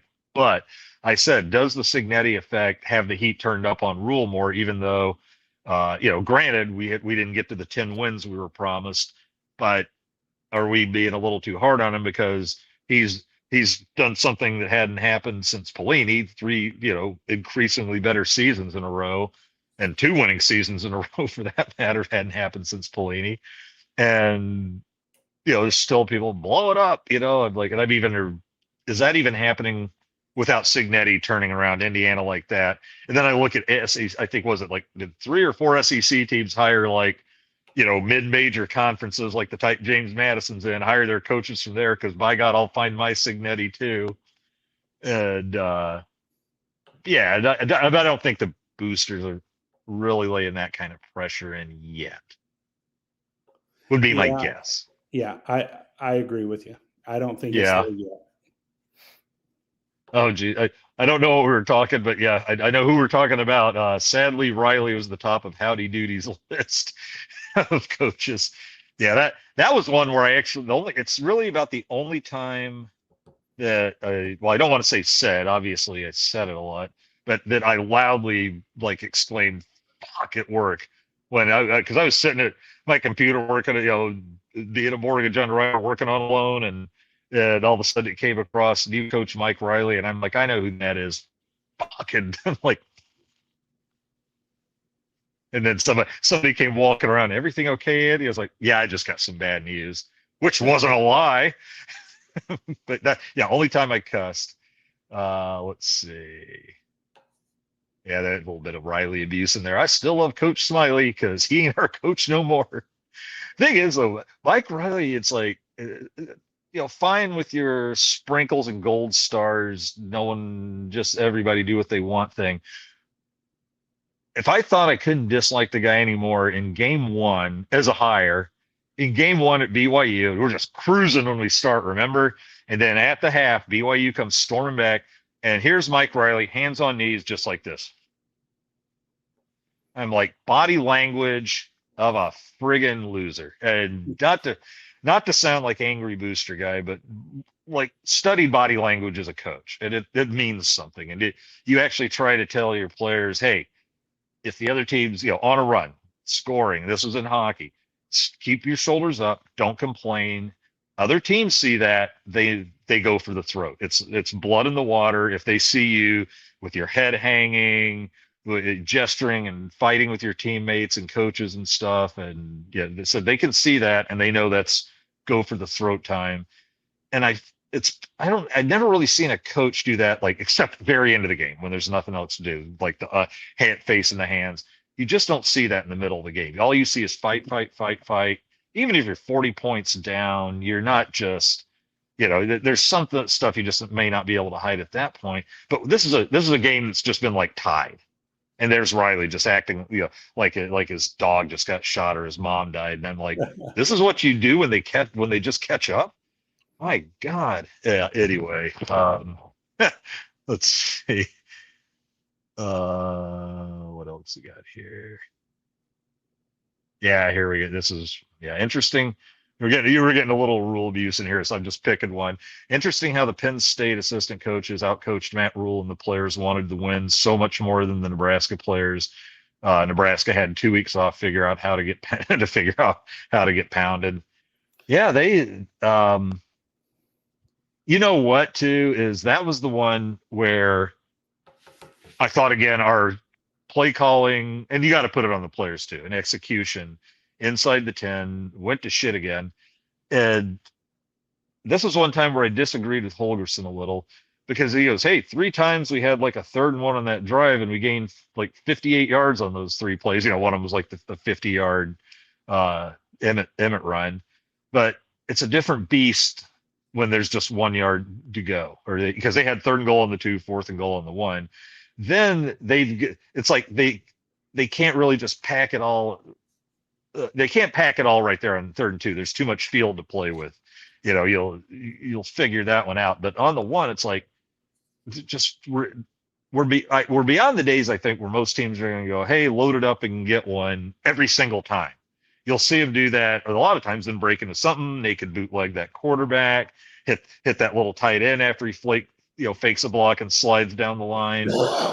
But there we go for how many times, and I don't care if it was just announcing the Emmett on the dive or putting a fullback in to let them know we're diving. And I think all that fullback was doing was creating more crap to run through, or God forbid the tush push. Because I was like, we're just going to announce our dive play, kick a field goal, take the points. And what do? We run it on 4th and 1, don't get a thing. They turn around, take it 98 yards, and you can just hear the air squealing out of the balloon. And I think that ended the game effectively. Well, in that game, I do agree. I think that was a letdown at the beginning of the game. But how many people, and this is not excuse making, how many people picked Nebraska at the beginning of the season when you were going through and figuring out how many wins and losses? How many people picked Nebraska to beat Penn State? Not very doggone many. No, because they were number 2. Exactly. They were ranked number 2.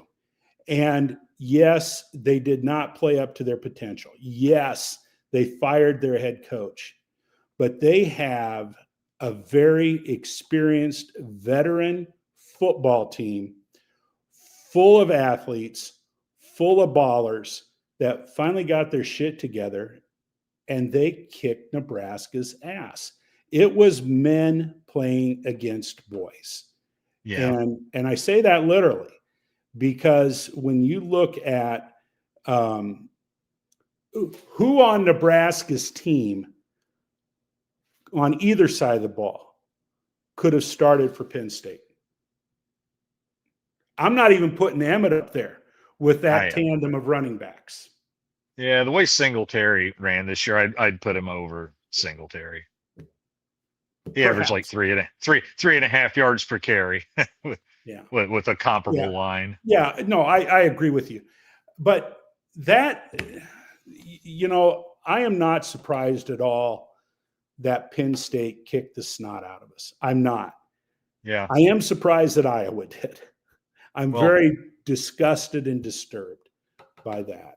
I was surprised by Penn State, and I think my surprise was justified after Rutgers tangled with them. Yeah. Because I mean, Rutgers is nowhere near the top of the standings, but they're tough now. They're a tough team, but they're not. What did they have? Like, how many?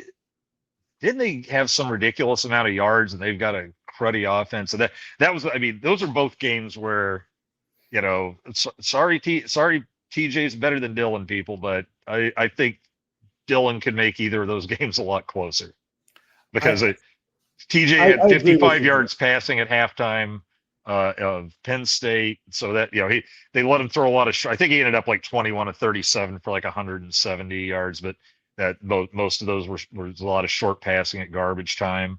And then Iowa, it's like, we got to take the injury into account, but the way he was throwing, and it ain't that tough to throw if you just got a tug on your hammy, and he was just missing.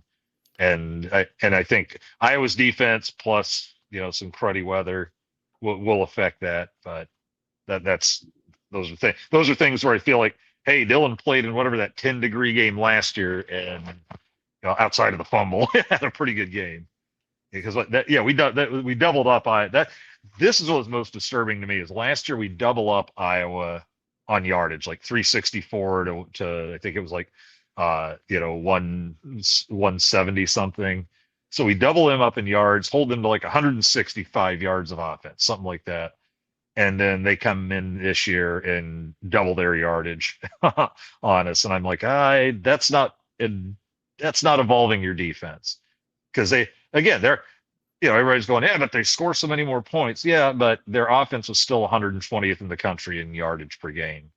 Gronowski barely averaged 130 yards a game passing. This was not a threatening offense. And then they got 40 points on us. And it wasn't Weegan this time. He changed the field once the whole game. And Right. And to be fair, we did kick some short punts, but that's giving him like 10 yards. That's not giving him that's not him running it back. That's still insane. 29 yards per return on punts. And he didn't return one punt. But Yeah. let's see. Let me find a Bo in here because I got some people. Bo must have come up in the discussions here, and Joel Tilson, not wrong. Bo was loved by his players, but constantly at war with the public. Nobody embodied us against the world like Bo, even if the world is our own fans. Yeah, Bo wasn't. Because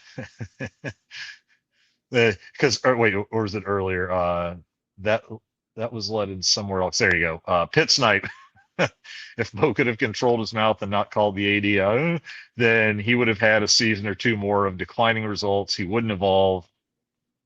I've heard that argument. I'm not sure I buy it. I understand where it's coming from, but I don't know. We were still just going out there winning 9-10 a year, and so I think for me it was a lot of the Riley apologists were doing that. Well, it was already declining when Riley got here. No, Riley, you put the capital D into decline, buddy. I've never seen a guy destroy a program like that in 3 years.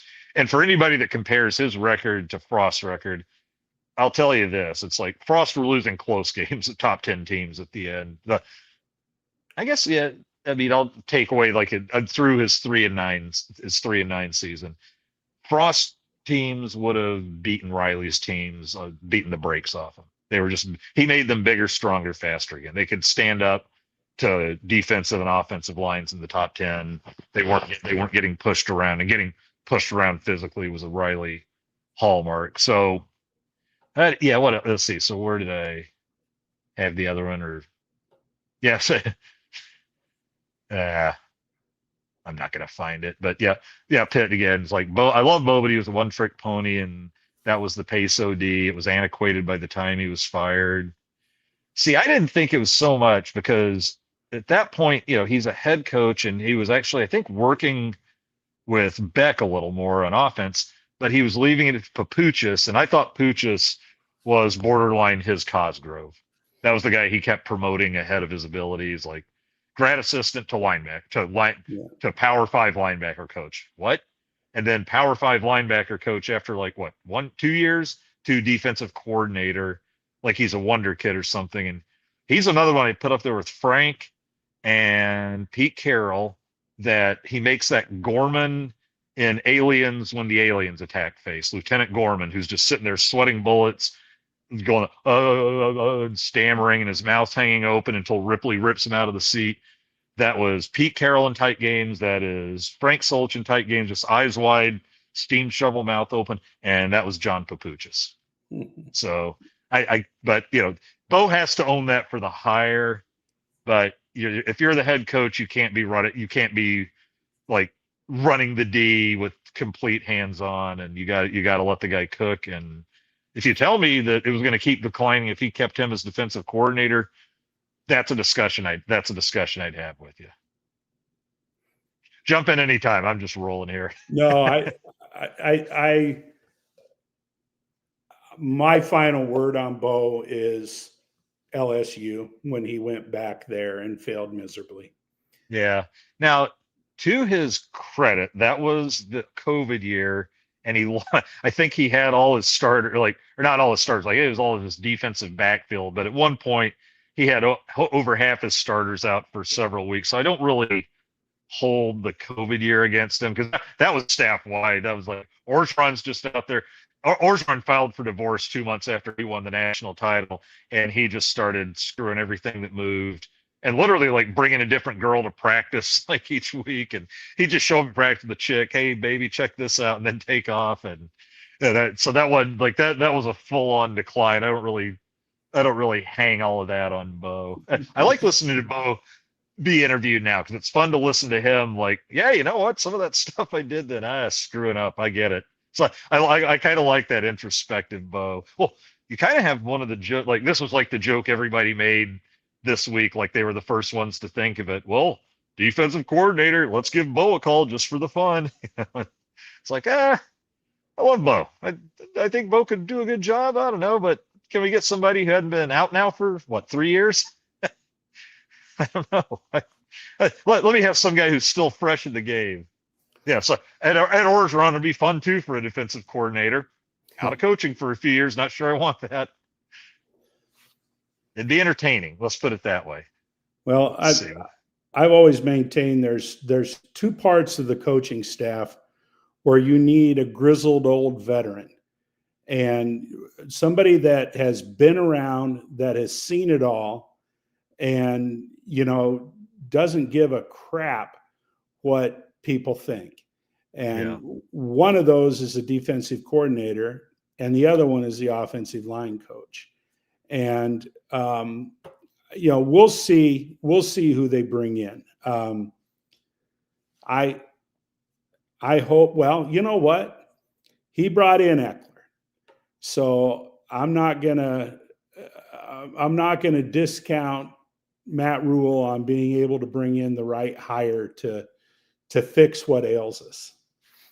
And 100% true about Eckler is that was not a Matt Rule guy. That was a guy that it was still funny when he announced he'd hired him. He said, well, it's like when a bunch of you guys said, you should talk to Mike Eckler. He's doing pretty good things down at Tennessee. And he's from Nebraska. And he goes, well, that was the moment I knew I'd never hire him because I'm not going to hire anybody you guys think I should hire. And he goes, so then I talked to him. I'm like, oh my God, I'm going to hire the guy that those guys think I should hire. And so that's the one thing I'll give him over some of these guys is he has refused to let a Papuchis, a Cosgrove, that guy on the set. Oh, who was that quarterback cigar smoking? Mario for Frost. And it finally let him go, but I think the damage had been done. And I also wasn't a fan of his defensive coordinator. He was running around with that 3-man line stuff too. And like Satterfield, that's a Rule guy, and he's like, not letting you take me down. I'm getting Dana Holgerson. That was the hire where I'm like, oh, so he's not just gonna keep his buddies paid and ride this thing into a payout and a firing, but I kept everybody employed, which like Callahan I thought was the worst at that. I always said Callahan might still be here today if he'd have just gone and hired just a semi-effective defensive coordinator. Let's see. I'm just throwing up some of these comments as I see them. Now, Joel Tilson asks, any changes on the offensive staff?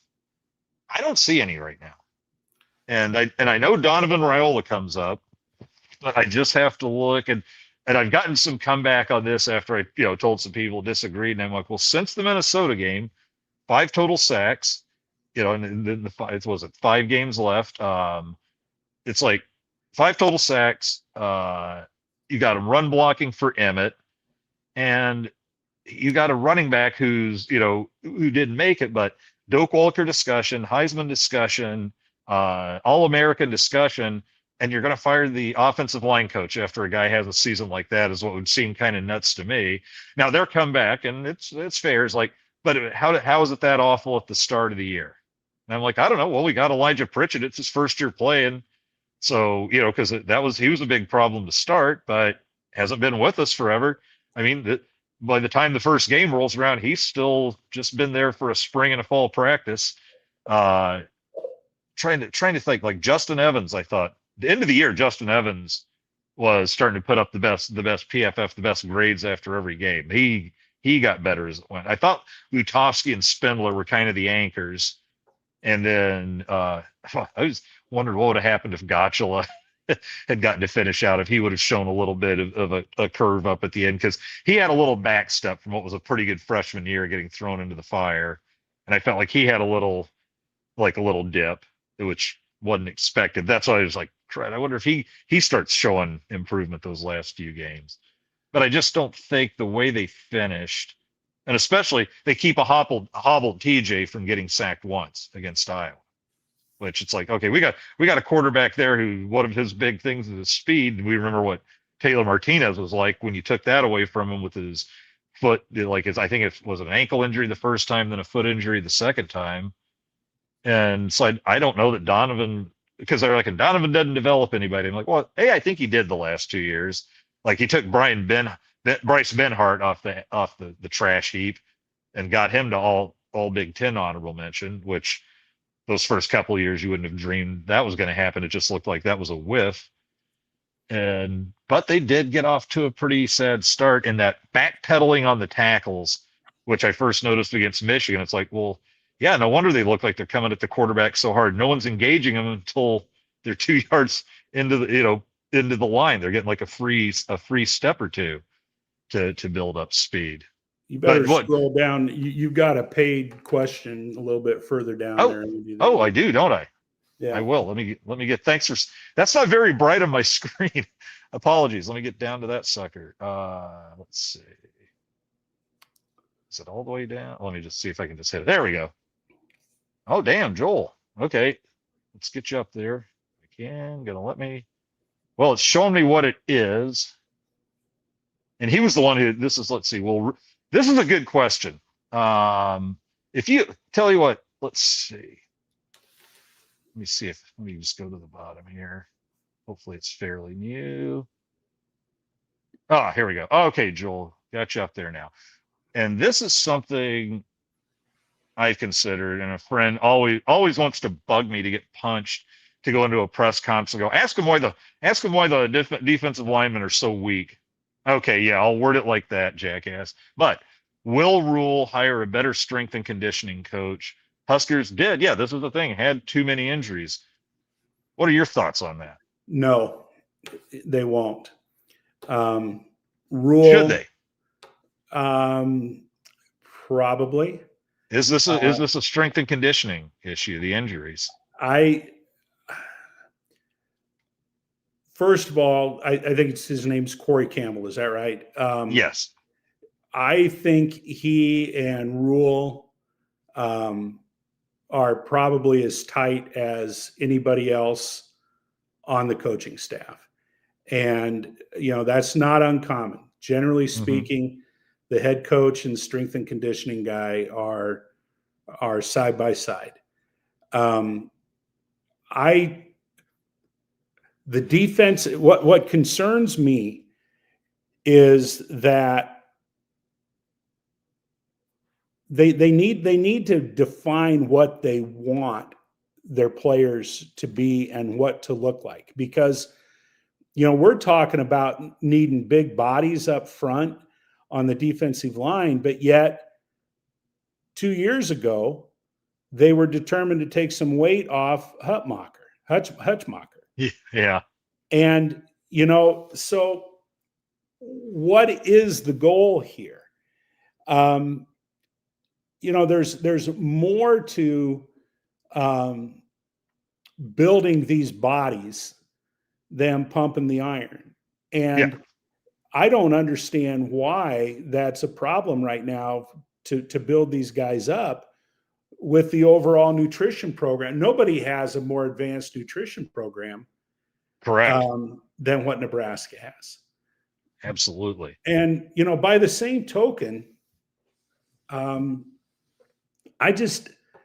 don't know that strength and conditioning, I don't know that is as big of a problem as some of the other problems that we're having. I don't know. Yeah. And I felt like at least some of those guys on the injury chart were like chronic injuries. Like it was kind of a repeat thing for them. But that was a big injury chart. I remember they have rankings now. Like somebody made a little point system for who are the most injured teams in football, and we were in the top 5 like every week, and Really? it just seemed to get worse. Yeah, Well, and you look at the offense, like Teddy and those guys. I mean, that was chronic, and yeah, I don't know. I can tell you what, these big bodies. Um, you know, my niece married a guy who was a 4-year starter at Kansas State on the offensive line, and he never reached the target weight that the coaching staff wanted him to play at. They wanted him at 320, and he never got there. The number of calories that he consumed was just incredible. yeah. Now being Was he on that Michael Phelps training table? Yeah. Now being 5 years out, basically, since he played, he walks, he's a 6'3" guy, and he probably is walking around right at about 225 pounds. He looks great. Yeah. But, he said that he just couldn't get the weight on like other people could. So, yeah. And I'm sure it's not the same for everybody. What was I going to say? It's because I was thinking about it, a friend of mine was trying to hit me with Corey Campbell from a strength thing. And I just look at some of the guys like Emmett's transformation this year. Like he came in, he's, hadn't grown any taller, but the first time he came walking in shorts and a t-shirt, it was like, oh, wow. Okay. You've been busy. And he not only added the muscle though, but you could tell he get the speed probably increased a little, because like he still isn't like the 4.41 breakaway guy. He gets through there, is making these 60 and 70-yard runs where he was just not quite getting loose last year, not quite able to run them. And even early this year, it was a few games like Cincinnati. After that game, I was like, I felt like there were 5 or 6 times where he was just like this much from gone, from up, they got his ankle. Just missed getting out there. And then as the year went on, I mean, he was one of those guys that, as Holgerson put it, this guy gets stronger as the game goes. And I put that directly with the 100-yard sprinters. It's like, look at Usain Bolt, like running away from him. And what's happening there is they hit their top speed at like 30 or 40 yards, and then at about the 50 or 55, and I might be off by a few, but the theory is the same, is everybody slows down from that point on. You can't accelerate anymore, and you can only hold that speed for so long. But the difference with Bolt was he held it longer. And so he's not really running away, getting faster. Everybody else is just doing the normal drop off, and he had one of those weird things that just kept him going and dropping off way, like not just staying at the same speed, but dropping off way slower.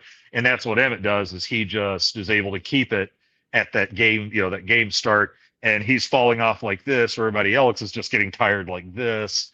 And so yeah, like he's my example of like, here's what an off season can do for you if you're determined. They put a lot of because remember Keona Davis last year, they had him in there on the offensive line, and he was like 240, 245. And this year he's playing at 270. And if they can get another 25 on him, like, because he's another one that was turning it on at the end of the season somewhat. Well, we don't so much count the last 2 games, I guess. But anyway, so I've seen successes with him that would belay me from saying that he's not doing a good job at strength and conditioning. But were the injuries like this? I don't remember them being piled up like this last year. And last year was when I first started doing like that, putting that game by game like availability chart where you get to see, who you're listing as injured. So next year is going to tell us more, I think. Now, if we have a packed injury list again next year, then I think you've got a red flag, if it's happening back to back. Because I don't know how many of them were, wow, are his joints just not holding up to the muscles, and popping, or is it other freak stuff like Dylan getting hip drop, the guy leaping up and hip drop tackling him in the Southern Cal game. Well, there's no question that both lines need to be bigger. They need to be stronger. They need to be nastier. They need that. I don't see the nasty, and that's a mental part of the game. That needs to change. But yeah. Well, good question. Thanks for the paid question. That is something. I'm glad you brought that up, because that's something that's popped into my head throughout the year. So I'm glad somebody kind of forced that one onto the stage. Let's see what else we've got here. Oh, and then at certain times, just like a big chunk, I'll want to go back, but it's just cut a bunch of them off. So I guess we're kind of down at the bottom of the list. Let's see what else. But somebody, Pitt, I put that up there. You got to consider the shit show admin that Riley worked under. Riley could have been working under the Patriots system when they were winning all the Super Bowls and he'd have been a 5-game winner. You're not wrong that because Sean Eichhorst was one of the biggest beta male bitches to ever be an athletic director, but Riley's worse. And the story I use for case in point on that is Riley was such a weak-kneed individual. He let a weenie like Sean Eichhorst strong-arm him into hiring Bob Diaco. And that's all you got to know about Mike Riley. You got strong-armed by a guy. Championship. What's that? Mike Riley's won championships. I'm assuming that's some multi like abbreviation, the USFL or something like that. He's won back to back. I think he won a championship maybe in the Canadian Football League. That's his top gear.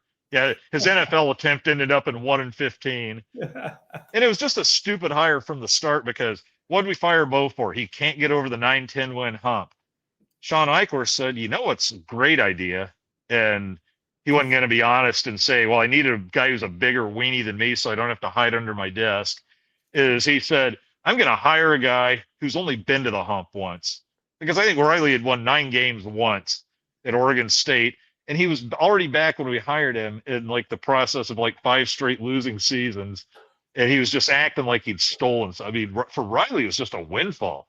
Nobody in the country's the least bit interested in him, and all of a sudden this guy wants to bump him up to like $3.5 million a year. It was 2000 whatever. It's like, you got to be shitting me. Once again, only time I yelled fuck at work. So I won't, Pitt Snipe, I won't disagree for you 1 second that it was a crap, admin and I-course that he was under, but I don't think there was one in Division I college football, let alone the NFL, who could have moved him to the class of anything other than just program destroyer. Let's call it that. Let's see. Pitt. Let's see. We're still talking about Bo a little here. Yeah, here we go. Probably say this about a few places, but the blame for the last 25 years falls squarely on the stuffed shirt, know nothing admins. They're like the governor on Blazing Saddles. Oh my God. Yeah. Where Mel Brooks played the governor. Oh God. Yeah. He was just where's Ducky? Where's my rubber ducky? Oh God. No, actually that was Corman that had the rubber duck, but Mel Brooks was just basically chasing boobs around as the governor. And we had some leadership holes there for a while. And once you get into that, it's tough to break out. And that's kind of where I'm still with the thing of, you know what? I love what Rule's done off the field. And on the field, it is 3 years of progression, not at the rate we want.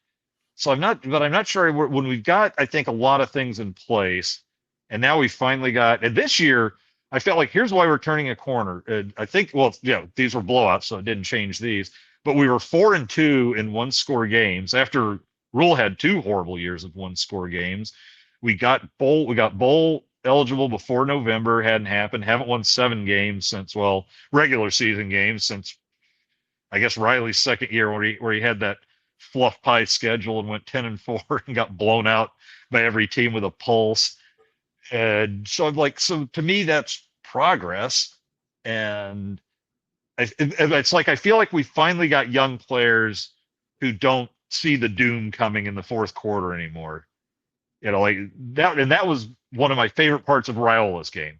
Was in fourth quarters, he was going into fourth quarter and one score games. I mean, he was his pass percentage. He was like it went up to 76%. It was like 41 of 55 or something. 5 touchdowns, no picks, and just was nails in the fourth quarter. We haven't had a quarterback we haven't had a team that did anything in the fourth quarter offensively for how long? How many times did we go into those games tied or maybe a little ahead, and then you're just like, it even got to where the fans were going, oh, I'm just kind of waiting for it. Yep, there's a fumbled punt. Here we go. Or what was the movie where the guy kept going, up, here we go, all the time when there was some movie where it was just really funny because the shit would start to go downhill at times, and then he'd just look over at somebody, here we go. And that was Nebraska collectively going into fourth quarters. So I hate the last 2 games, but I was really enjoying the season.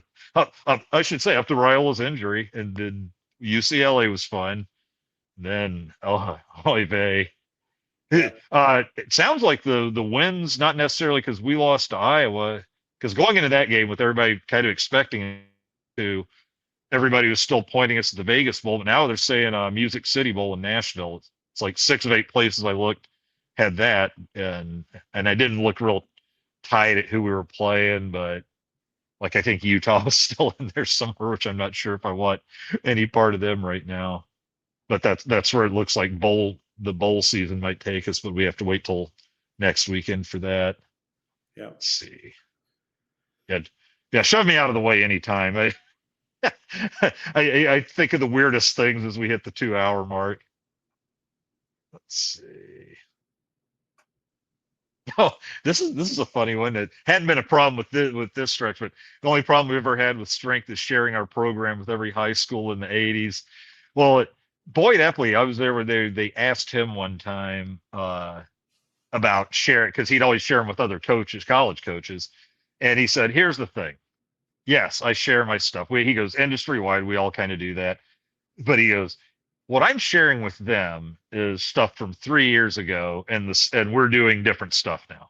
He goes, and I don't feel bad about it. He goes, hey, it's still good practices.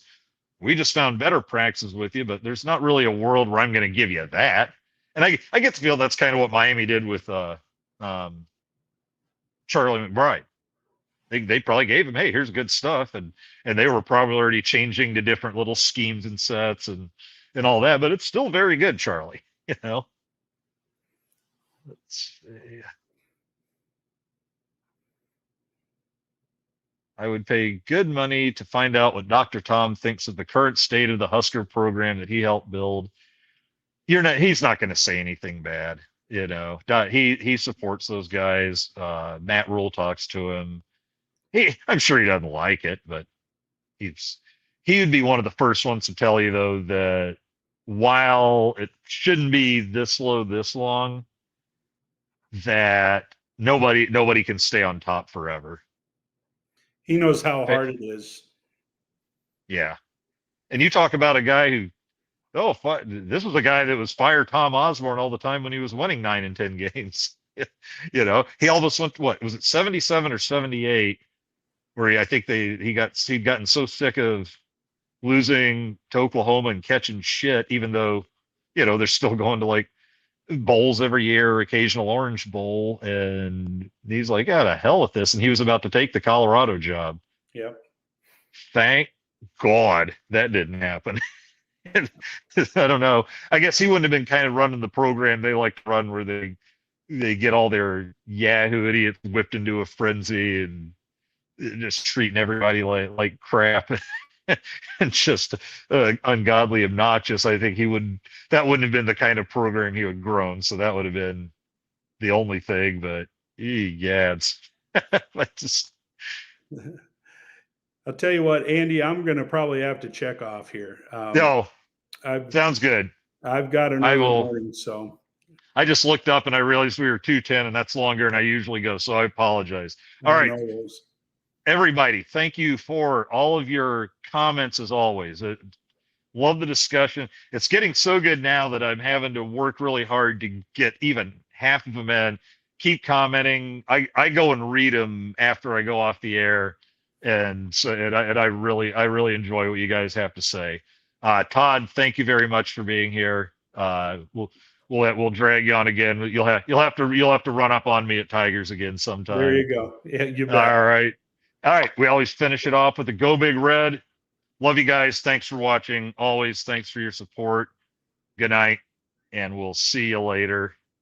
And here's your quick